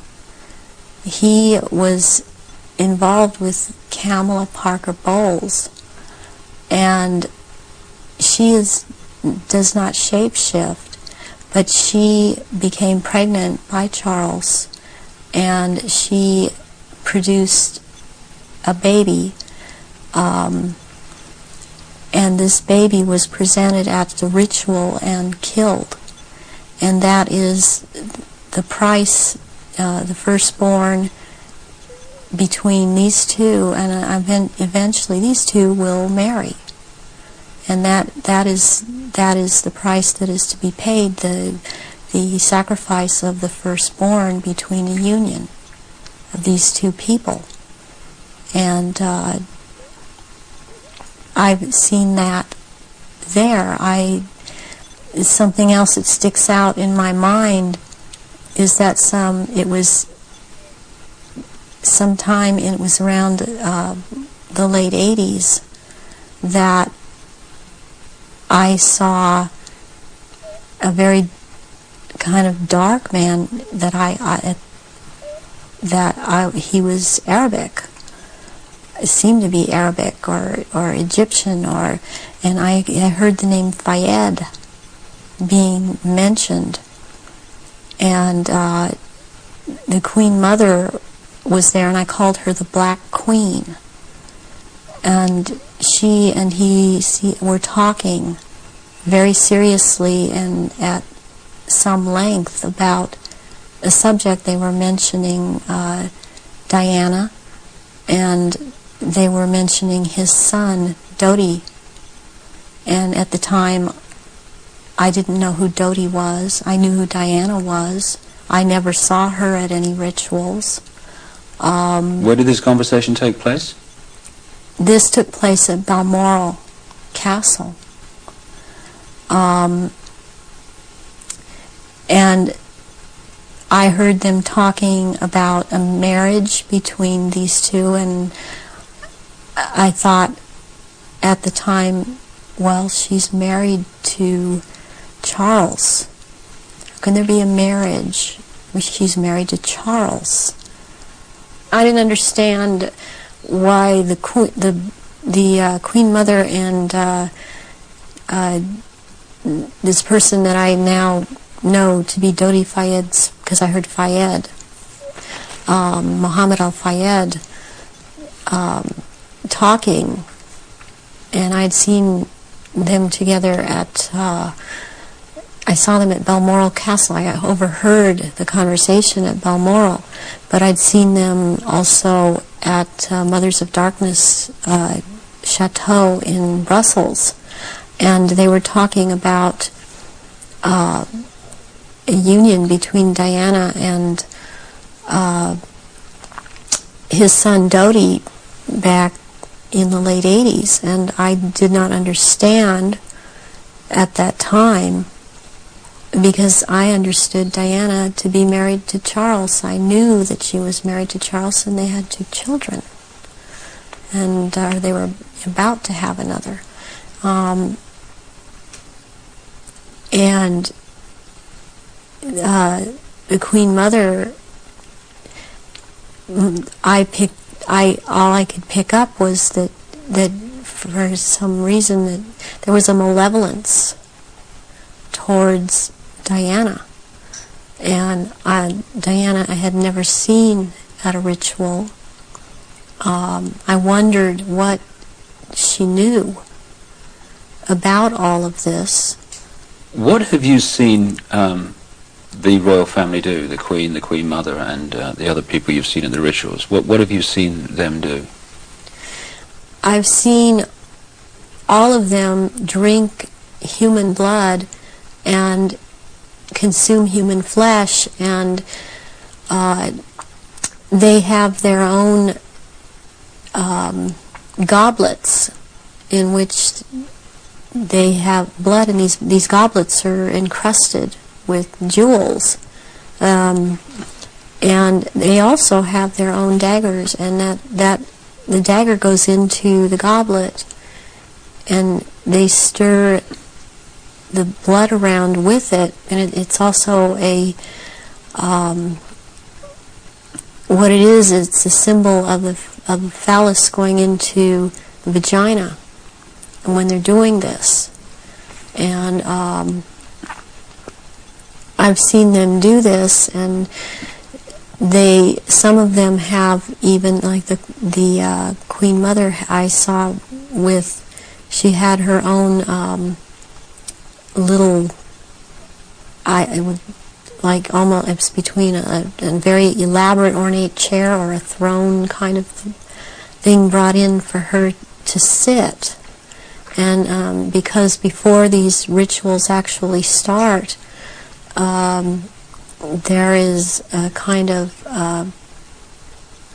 people move around the room and talk, or recognize one another. It's a formal kind of a ritualistic setup, the way they talk and the way they introduce each other. It's like a court. What are they wearing?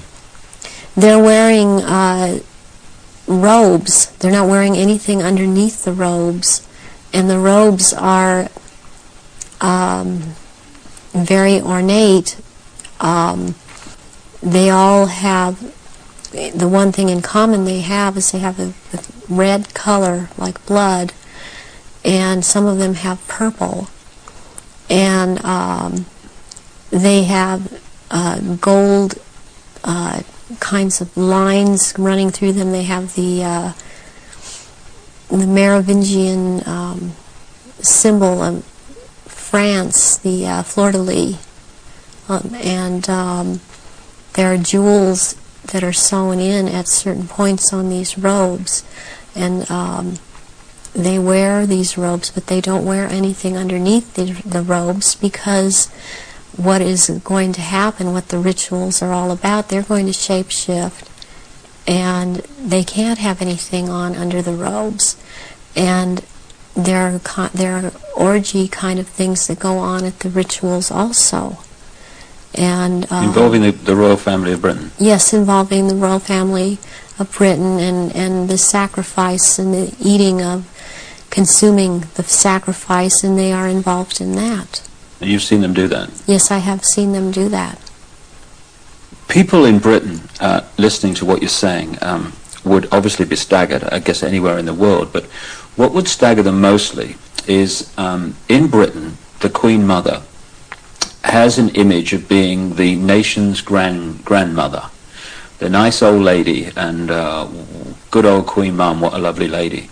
What's your experience of the Queen Mother? She is very cold in reality, and she is very cruel, and she is very different than she comes across to the public. She's cold-blooded.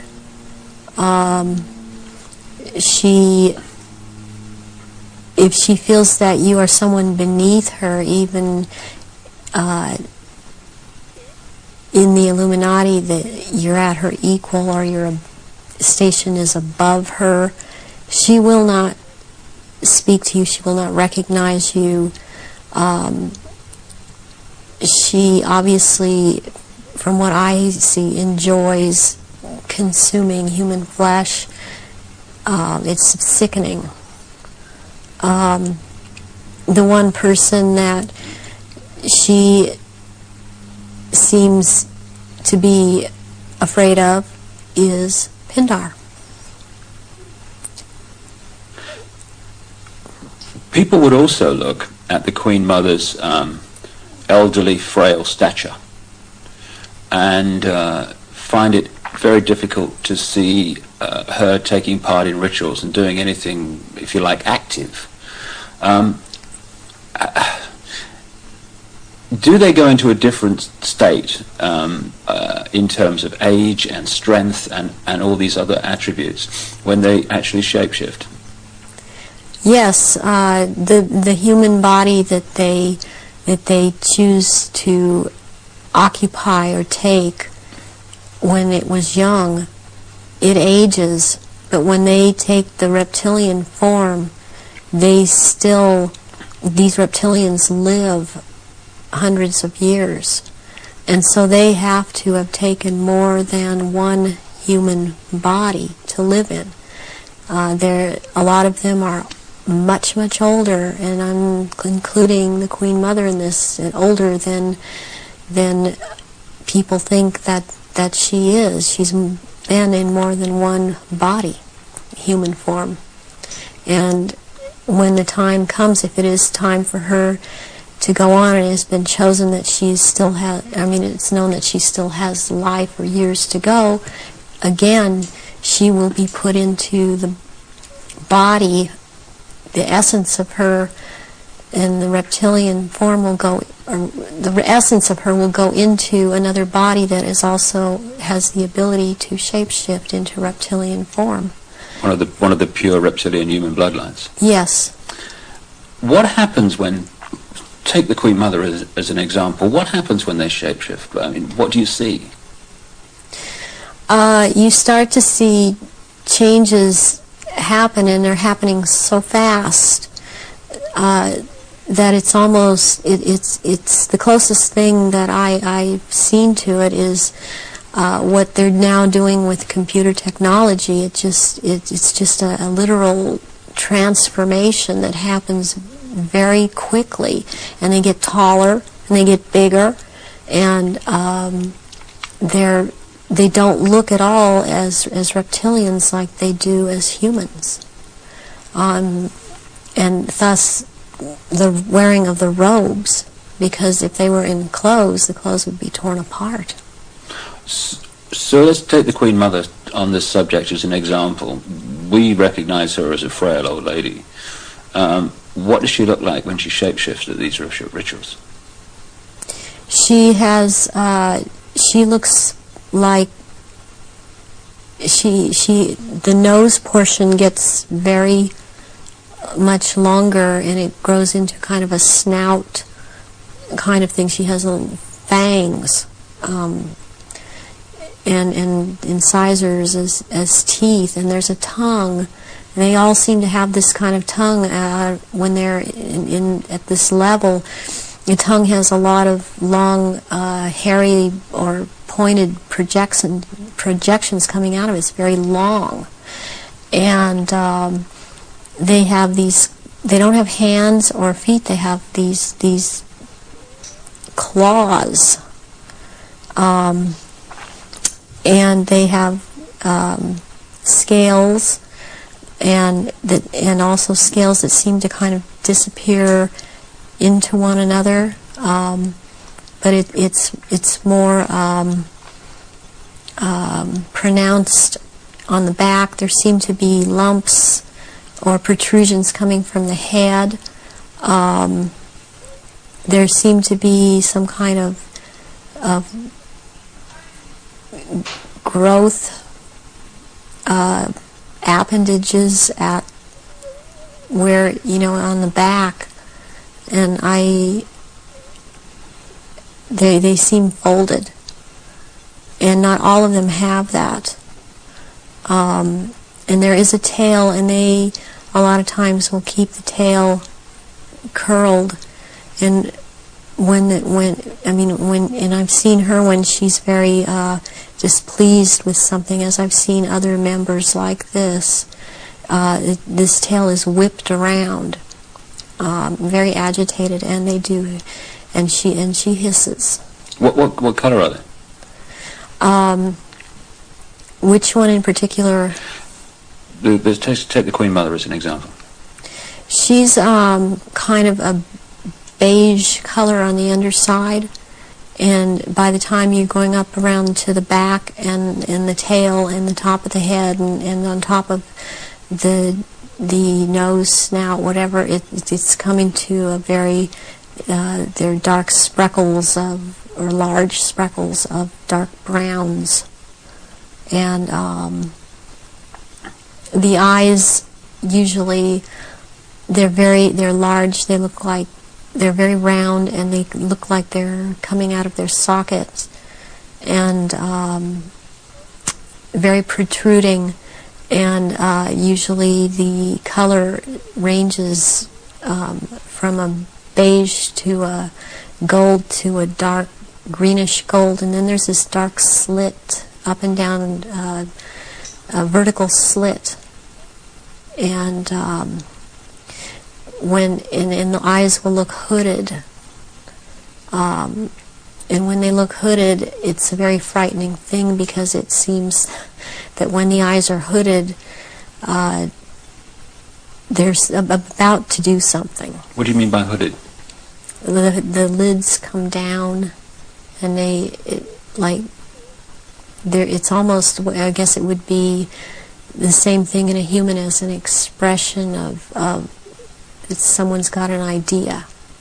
And how tall are they when they shapeshift? They're just about 7 feet tall. Some are a little shorter, or to a foot shorter. Some are a little bit taller than 7 feet. So what would the Queen and Prince Charles look like in their reptilian form? As to height? As to general appearance? Charles resembles in both ways, in human form and in reptilian. He resembles Pindar. He's shorter, though, in reptilian form than Pindar, but the way that the reptilian, the nose shapes into the snout at that point, and the jaw becomes the underpart. It's very much like Pindar, and his mother doesn't look quite the same as he does. But what does the Queen look like? The Queen, she's darker, not quite so pale. She's darker. All over, she doesn't have the amount of I would call it freckling. It's more like a gradual, like the skin is gradually getting darker. It's more smooth. And she does have the lumps up around her head and down the tail, the spine. Charles has the tails down around the spine, and funny enough, he has the protrusions from the skull in the reptilian form, where about or above, right above where it seems like his ears would have been. What is it about the rituals that allow the shapeshifting to happen? When the victims are starting to be sacrificed, it's the scent of the blood, and they start shape-shifting at that point in time, and they can hardly wait to get to the blood. It's like they're addicted to the blood, and then the consumption of human flesh that follows. What have you seen the Queen or any of the royal family do in relation to that? Have you seen them sacrifice and consume human flesh? There are certain times when they will actually do a sacrifice, or there will have been someone doing a sacrifice, and it's not happening fast enough for them. So they will step in and finish it themselves, because the ritual has to be gone through. It's sacrificially, ritualistically, it has to have been gone through, and they will step right in and just start tearing the throat out, and they're getting all this blood from the jugular vein at the same time, and that has happened when there are many there that are going to be sacrificed, and they just can't wait, and tearing into the contents of the abdomen and stomach of a victim afterwards. Who have you seen do that? I've seen the Queen Mother do that, and Prince Philip and Charles. I've seen Guy de Rothschild do this. It seems that I've seen it more among royalty, or so-called royalty, do this than people that are not titled. That they don't seem to. They seem like it feels like they don't dare, but they shapeshift nonetheless. But it's like the royals that step in and just start tearing away, as they can hardly wait. How long can they hold the reptilian form in these occasions? During the rituals, it's much easier for them to hold their reptilian form. They can stay in that form. What it is that they have a hard time holding their human form. And as long as they're around blood and the scent of blood, they can't hold human form. Right. Where do you think the story of Diana fits into all this, in terms of the ritual that you know about and the royal family background that you know about? What was all that about? What happened in Paris?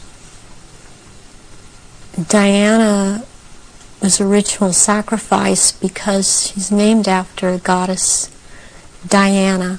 She was chosen from before birth for the purpose of which she served.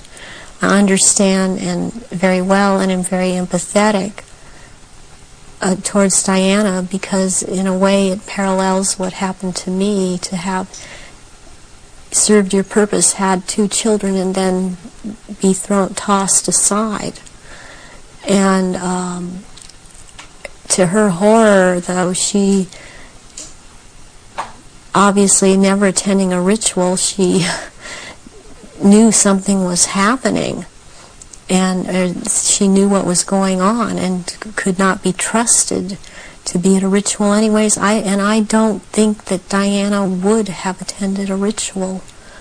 I don't think that they could get her to cooperate in this because she actually saw for herself that this was going on after she married Charles. Was there any way, when Diana was married to Charles, without attending a blood ritual, that she could have seen him or one of the others become a reptile? They have a tendency when they're asleep to shapeshift, and they have to consciously hold their form, and when they're asleep they have a tendency to not hold human form and to shapeshift into reptilians, and there could be other things that happen. I'm thinking about the times that Diana would have gone through a menstrual period. Well, that would have also really triggered some of these people in the royal family that are reptilian around her to want to shapeshift, or any woman, any human woman in that household that would be having a period, that scent of blood would tend to cause a momentary shapeshift. What was the whole, what appears to be a ceremony surrounding her assassination? What was that about? The rumors that she was pregnant, the Egyptian Dodi Fayed, and the place where it all happened, which is an ancient sacrificial site to the goddess Diana. How does all that fit together in the rituals that you know about? Okay, the crown aspect of the goddess is Hecate, and the day of Hecate is on August 13th. And what is very prevalent in this with the Illuminati and what they've done with the Druidism and Egypt, the Egyptian religions, is they like to mirror the numbers. And so as like, for example, with the goddess Isis, her number is 18. When you mirror it, it's 81, and that is the number of the sister of Isis, Nephthys. And Nephthys was considered the evil sister to Isis.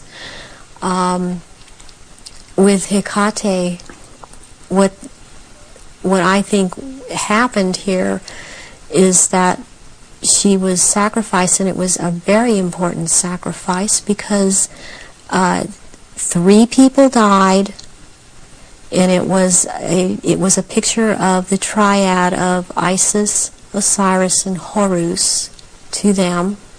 Horus being the unborn child of Dodi Fayed that Diana carried, and was 3 months old, which is another very important fact, a number that's important to them, to be 3 months old. Sacrificial babies are taken in utero at 3, 5, and 7 months. And when I heard about this was a deal that I understood now had gone down. And she had to die in that tunnel because that tunnel's the passageway for Diana, the goddess. And she died at the 13th pillar again because of Hecate. And she died on the 31st because it's the mirror image of 13. And my understanding of what I get inside of me, and because I was told by Baron Guy de Rothschild last beginning of February, when he was in this country and he was there try and reprogram me again and impregnate me was that he was in the tunnel that night. He had to be there, because not only was it a ritual death of Diana, this was also about taking her soul. And he was taking the soul of Diana, which no one else there could do. Whoever was present there could not do it. He could do it. And he was in France. This is the hypnotic stare you talk about. Yes. And drawing in the breath.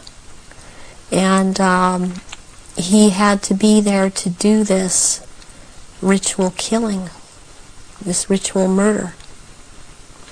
This would mean that the ambulance team and a doctor that arrived within a minute of the crash coming the other way must have been in on this whole deal, or at least the people in charge of the ambulance team. From your experience of the kind of people involved in this Illuminati satanic network, do you think that's possible, that they could set that up? Yes, I do. I've seen a lot of things set up that if you did not know, if you weren't in on the so-called inner circle, or know what the Illuminati can do, because they depend on people not believing they're really there, you would not, you would have a hard time believing it. That this has been such a secretive group and worked in such insidious ways to infiltrate and control. And there are so many unanswered questions they don't seem to be able to answer about Diana that keep coming up in spite of all the reports that come out, because there are people that don't believe what they're hearing. What would have been the purpose of creating such a clear and definite ritual in the assassination of Diana? What would be the purpose of that when they could have killed her in another way? Because it had to be done as a ritual, because they were going to take her soul. And it had to happen in the tunnel. It had to happen that way. It had to happen in that year. And this is all, there's all a timeline to all of this. There's been many rumors that she was pregnant, but as I understand it, one of her friends says that that was not possible, because she knew that very shortly before she'd had a menstrual period. Is it possible to be pregnant and for that to still happen? Yes, it is. This happened to me. I was impregnated with one of my own fertilized egg that was fertilized by the sperm of Pindar, and he sent Guy de Rothschild to impregnate me in this manner, and I was impregnated in October of '94. I had periods up until February when it was discovered, and they seemed normal, not light. And I then was, since I had the background of a nurse, I was and had worked with a nurse midwife delivering babies. I was, for some reason, it occurred to me to check my stomach, my abdomen, and I realized that I was pregnant, and so I ended up seeing a doctor who told me, I mean, he verified, you're pregnant. He did it with blood test, with the urine test, and ultrasound exam, and if I don't do an abortion on you tomorrow, you're going to have to go through a different type of abortion, which probably would have been a saline abortion. And I knew what I was pregnant with by that time, and so I was terrified to go through with it, and I could not go through with it, knowing what I knew. And so I had the abortion, but I had periods the whole time. You were impregnated at the point that it happened without you having any knowledge of it. No, I did not. Is it possible that that happened to Diana if she was, as the evidence that I've looked at suggests, also mind-controlled and a multiple from the early part of her life? That is definitely more than a probability. The thing about being multiple or dissociative identity disorder is that the host person doesn't know that they are, but they have missing time, but then they have amnesia for the missing time. They don't realize they're missing time. They don't realize things are happening to them. They show up, pregnant. They show up with marks on their bodies. They don't know, I think I must have bumped myself, and that's not actually how it happened. Or they have needle marks on their body when they've been gotten a hold of and drugged. And it's only when they start to realize something's not right and they try and make a timeline and try and account for their time, they realize there's so much they can't account for that they simply took for granted. Oh, I was out shopping, or I was at this person's house, or I was over there. Then they realize they don't have a timeline for any of these things. Do you think that Diana's two children were Prince Charles's children? I do not believe that William is, I've heard that he was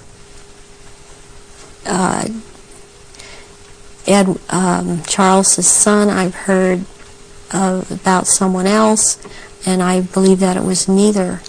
I believe that this child of Prince William is the son of Pindar, and she was impregnated and she did not realize that. When you look at the ritual nature of all that, you've got Osiris, it would seem, symbolized by dirty fire. You've got Isis, symbolized by Diana. Presumably the baby, quite obviously, symbolizes Horus in Egyptian legend and ritual. Why create that in a tunnel in Paris at that time? What was it designed to do, to symbolize or whatever? It's to symbolize, it's part of symbolizing getting the world ready to recognize the Horus that is about to come upon us in the year 2000, as the year 2000 is the age of Horus and Osiris reborn. And there's a sacrifice involved. And the sacrifice is the mother, and the sacrifice is this child. And yet it involves another child who yet lives by the same mother. And you're talking about William? Yes, I am talking about William. What would have happened to Diana in your experience of the ritual, and what would have happened to the unborn child after the events in the tunnel in Paris? That Diana left the tunnel dead. She didn't leave that tunnel alive. That ritual, she had to die in that tunnel, and they had to take her soul in that tunnel, and they had to take the soul or developing essence of the unborn child. And in the hospital, it follows logically, according to what I know about what they do, that they would have taken the uterus and the fetus from Diana, that would have been taken, and as a ritual that would have been taken, and they would have removed other body parts. And done what? Distributed them for high Illuminati members to consume, because this is a ritual sacrifice. Some strange things happened after that. Strange things happened all the way through it. But suddenly the decision was made that she would not be buried in the local church where she wanted to be buried, but on an island among the trees in a lake at Althorpe Park. And Earl Spencer, her brother, claims through a dream he was inspired to put 4 black swans on the lake. Therefore,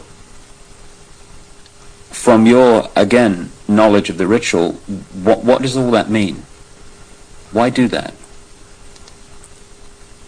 Because 4 black swans have to do with 4 directions, 4 seasons. They have to do with sealing something for all eternity.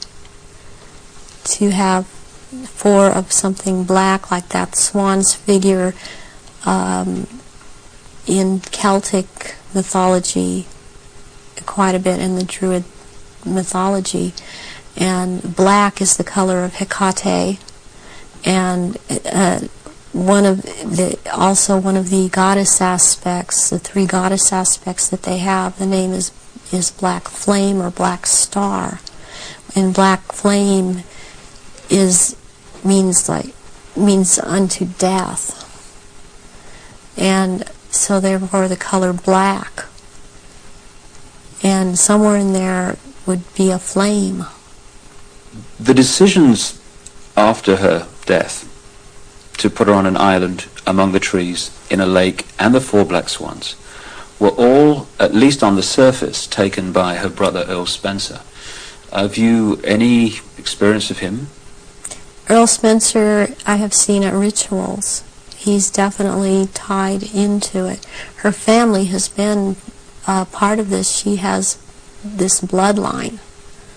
I have not seen him shapeshift, but he's tied into it.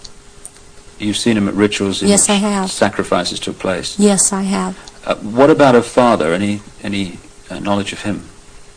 Her father was present at rituals. Her father would have been involved way before Diana was born.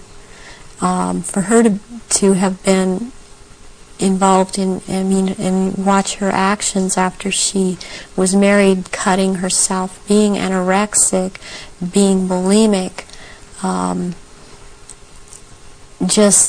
these are so indicative of someone who has been involved in mind control, has been hurt, and has been forced to follow mind programming. That this would have started when she was a little child, and her father would have been involved.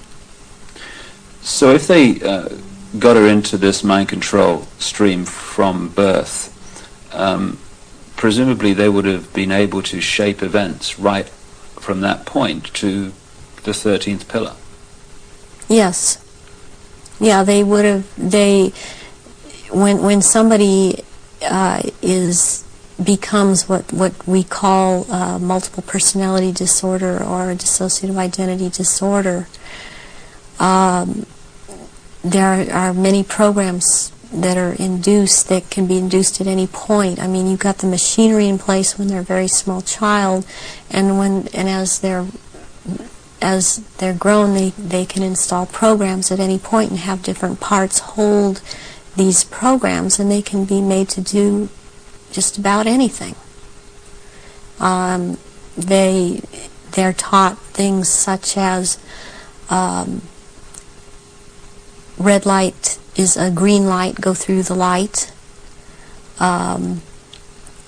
They drive faster than they realize they're driving. They are able to memorize or see, just glance at something and right away just pick what the point is that they're going after for some reason, or they can memorize phone numbers in just a glance. The car hit the 13th pillar, driven by Henri Paul, who was missing for 3 hours that night, a man who's been connected to both British and French intelligence. Given the obsession with the number 13, it seems beyond coincidence that with all those pillars in the tunnel, it hit the 13th.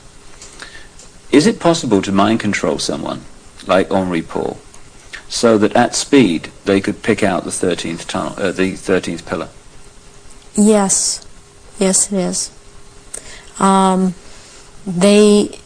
He also, it's very, very possible that he was drugged and programmed in the time he was missing. It's possible for him to have taken medication but not have it affect him at all. Does that include alcohol? Alcohol also, yeah. And then maybe later or not, it would affect him, depending on if that's what the program was, for it to affect him. But it might not affect someone at all. I've been through this myself, so I know this to be true. And what happened to you in this instance? It was a very bad time in my life. The one time in particular I'm speaking of, where my then husband told me that he wanted a divorce, and I took approximately 8. I don't remember what the dosage was, but 8 Xanax pills in front of him, and I drove from where I lived in Orange County to the Norwalk area and went to see my therapist, who was holding some groups in this area, and I did not feel the effects of the pills at all when I drove to see him. I did not feel the effects of the pills at all when I left there an hour and a half later. And I had no car accidents. I was not stopped. My driving skills were very good.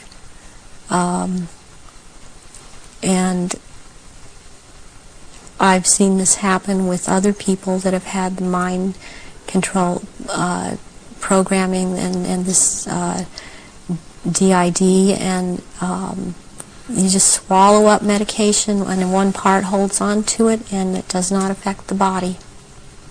So if you're in a compartment that is not connected to taking the pills, you're not affected by it. But if you were put into that compartment that took the pills, if you like, you would be affected by them. Yes, and you can also have, what they can do with you is have a whole bunch of altars or parts lined up that, okay, you will be out from this point to this point, and then this next part, will be out at from this point to this point. They can keep going like that. It can be a very complicated, long thing, but they can line them up that way.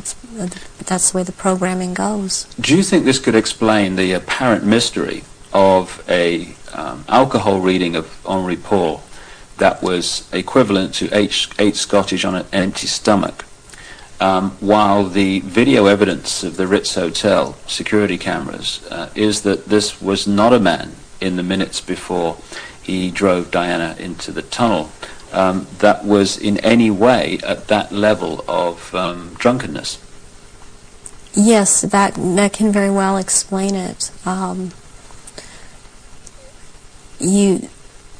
With this kind of mind control programming that they do, once you go into that mode that they want you in, you can be hurt and in a lot of pain, or you can be drugged to the gills, or have drunk too much, and you appear to be in no pain at all, appear to be perfectly with it, and you don't feel it. You feel all right.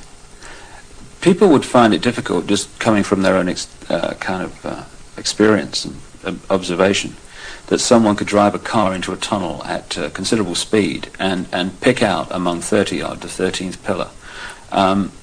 How is that possible to program someone to do that? Because that someone has been taught and programmed and taught and programmed and taught for quite a while how to do this at a very fast speed. The mind works very fast, and if they have the mind and body connected the right way, they can drive. They would have been able. This person would have been able to drive into the 13th pillar at a fast speed. Would that have been happening on a conscious level, or would the subconscious have been pulling the strings? This would be on a subconscious level, and the person would not be aware themselves of what they were doing. In those crucial minutes before Henri Paul got in the car and drove away, would someone have had to have given him the trigger to access and activate the programming then? Or could he have been in some way pre-programmed to be triggered at that time? And if so, what would that be? Well, he was probably programmed to do all of this at a trigger signal. And so what happened is that somebody triggered him with a preset signal that he was told when you are given this signal you will act out, you know, but the program was already set to go off when the trigger, when he saw the trigger. What form could this trigger have taken? It could have been a hand signal, it could have been a certain type of handshake, it could have been a color that he saw that was flashed in front of his face. It could have been a certain person doing a hand signal. It's most likely that there was a person present that he was to react to when this person said something or signaled him in some way. Given the extent of your programming from birth, how was it possible for you to break out of it, as you appear to have done now? One thing that happened is that in 1989, my programmer handler died, who was Mengele. And he was in this country so much, and I was around him so much, and he had a lot of control over me. And what happens when a programmer handler dies, they usually have taught the person that they've been working with, to be very, very loyal unto death to them, and that's something that they, in the end, it works against everything, because when they die, even someone else coming in and trying to take over, a lot of these altars are not open to that and are loyal to that one person. And in my case, Baron Guy de Rothschild is the one that tried to take over. And for some number of years, there was a lot of the time, half the time they got their way, and half the time they didn't. And in major things, they did not get their way. One of the things that I went out and did in 1993 was I cut my hair off, and because I was publicly seen and known to have very, very long hair, I could no longer be seen. I could not be seen with my hair cut off short. This would have caused a lot of questions with other people that had been programmed. And they still tried to carry on with other parts where I wouldn't have to be publicly seen, because they still consider me to hold this status. And they still consider me their property. I was always told I was their property. One question that people would ask is given all that you know, why don't they just take you out? They still have plans for me, and this was told to me just a few days ago by someone else who has spoken with Baron Guy de Rothschild, that they have plans for me, and they plan to try to have me back because of the psychic abilities, and that is not going to happen. In the little bit of tape we've got left, could we just turn the subject to the jewelry you've got to your left there? What is that? Was that part of the rituals that you were involved in? The first one, this is a child's ring. It is a 14-karat gold white, or 14-karat white gold ring with a diamond in the middle of a hexagram, or a hexagonal shape, and it looks like a hexagon if you were able to look closely at the diamond. This was returned to me by my ex-husband, who told me, well, this was in your daughter's clothes. And this was a message to me, and it was a trigger to me for him to do this. Any high-ranking survivors that I have talked to that know of this ring know that it's from Mothers of Darkness. And it would be very unusual. I mean, I don't know of anyone else that has a ring like this in their possession at this point in time. And what's the necklace? The necklace here is made out of copper, and it's very Egyptian, and it was given to me when I turned 19, and that's an important age because you really start at the position I was at, having these psychic powers in full effect and being allowed to do this in full effect during rituals, and this was worn during certain rituals. Why copper, and why have it at all? Copper is a transmitter. Copper has always been used in the occult. It has a specific meaning. The meaning it has is because I had a triad of altars that were very active in a lot of rituals, and the triad was Isis, Osiris, and Horus. And Isis was the part that drew down the moon, and Osiris performed the rituals, and Horus was what was born of performing those rituals. Just in the literally 3 minutes we got left, for 3 or 4 minutes, I know it's difficult, but I want people to understand the nature of what's going on to so many people today. What sort of things were done to you as part of your traumatization as a child and later? I was electroshocked to the extent that my parents were told when I was in first grade that my IQ was 70 and that I was retarded, and they said I would be retarded. I always had trouble in school when I was in school because I missed so much school. My school records are missing. They've just disappeared. I have medical records that are missing. My birth certificate appears to have been tampered with. I have had my eyelids taped open, and so I couldn't shut my eyes. I have been electroshocked. I've been put into a narcoleptic sleep and had earphones placed over my ears and had messages repeated and repeated for days.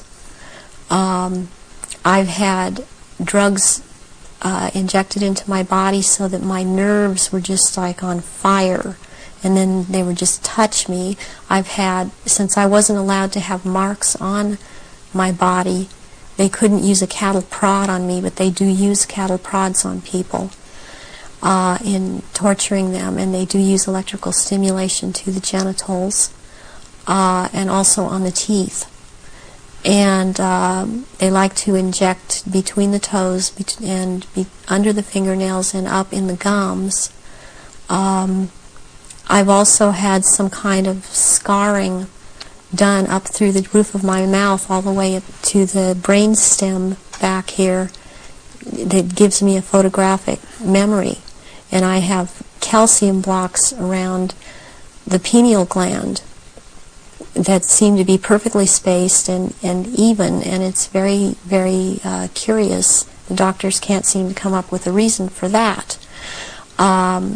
I have been programmed to be anorexic, to be bulimic.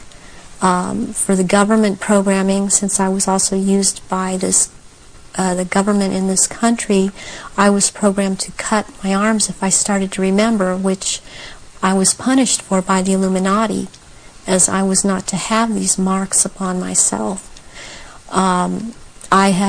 I was made to eat my own feces as a little child. I was made to drink my own urine. I was not allowed to go to the bathroom.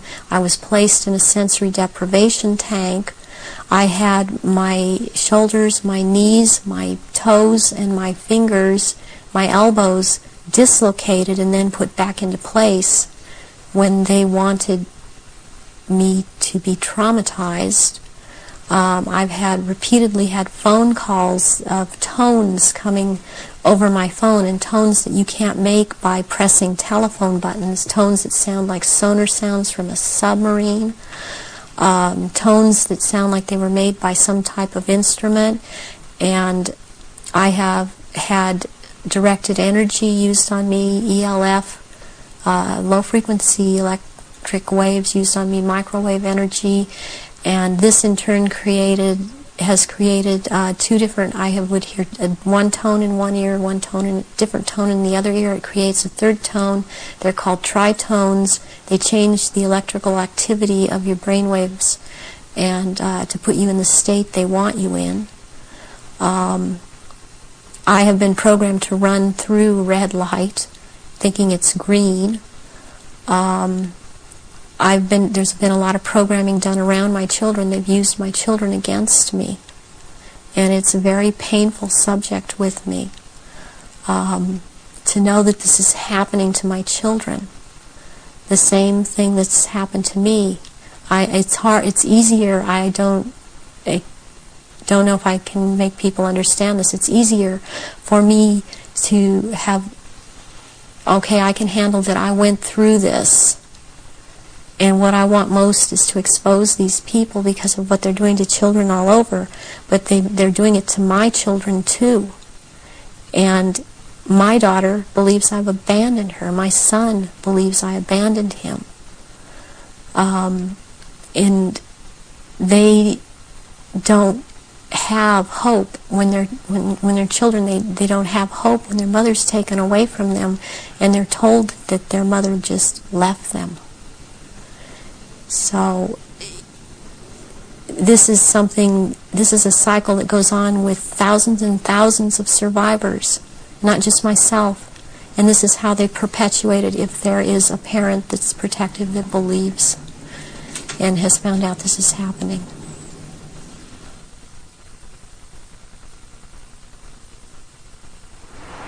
The astonishing revelations of Arizona Wilder, a very, very brave lady who's chosen to stand up and be counted. And only by enough people doing that is this nonsense and this manipulation going to be brought to an end, as it is in the next few years. Well, we've come to the end of our little tour of the centre of global control, and we're here now outside the Houses of Parliament in London, the so-called mother of parliaments, because of course it has provided the blueprint for so many other so-called democracies all around the world. When in fact it's just another vehicle for the one-party state that is relentlessly turning out legislation advancing this global centralization agenda. Not a place of democracy at all, a place for legislating the agenda into reality. Well, you've heard the information and possibly read it in The Biggest Secret at greater length also. The question is, what are we going to do about it? That's entirely up to you as an individual and me as an individual. As someone once said, what you think of me is none of my business, and it's not. This is just information, make of it what you will. But what we make of it and what we decide to do in the light of this knowledge will decide the kind of world that we and our children are going to live in the next few years and beyond. The Chinese have a word that means at the same time both danger, crisis, and opportunity. And that's the situation we're in now. Yes, there's a crisis.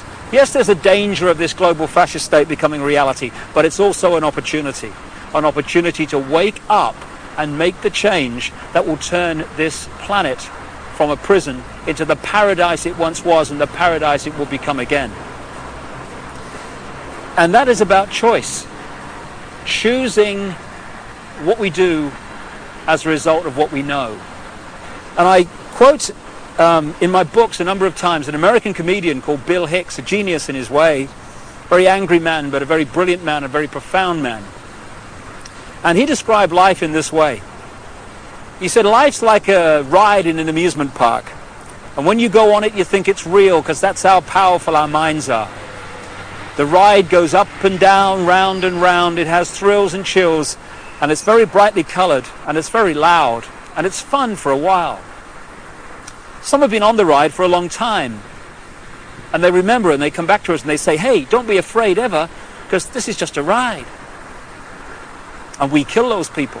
Shut him up. I've got a lot invested in this ride. Shut him up. Look at my furrows of worry and my family and my big bank account. This has to be real. It's just a ride. But we always kill those good guys who try to tell us that and let the demons run amok. But it doesn't matter, because it's just a ride. And we can change it anytime we want. In other words, it's just a reflection of our own attitudes. And to change, as Bill Hicks said, doesn't need big bank accounts. It just means a choice right now between fear and love. Fear is the four-letter word that has controlled this planet and this human race for thousands of years. Love is the word that will set us free. And that's the choice we face now. And the world that those two choices will create will be so different as to be unexplainable. The chasm between the two, a prison or a paradise.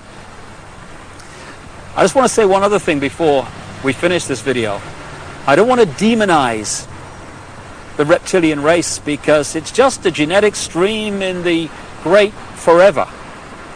I'm talking about a small number of this reptilian race that is behind this manipulation, not the race in general. And indeed, many of the reptilian stream, both in physical bodies and in other dimensions, are working now to help humanity win their freedom, win our freedom back.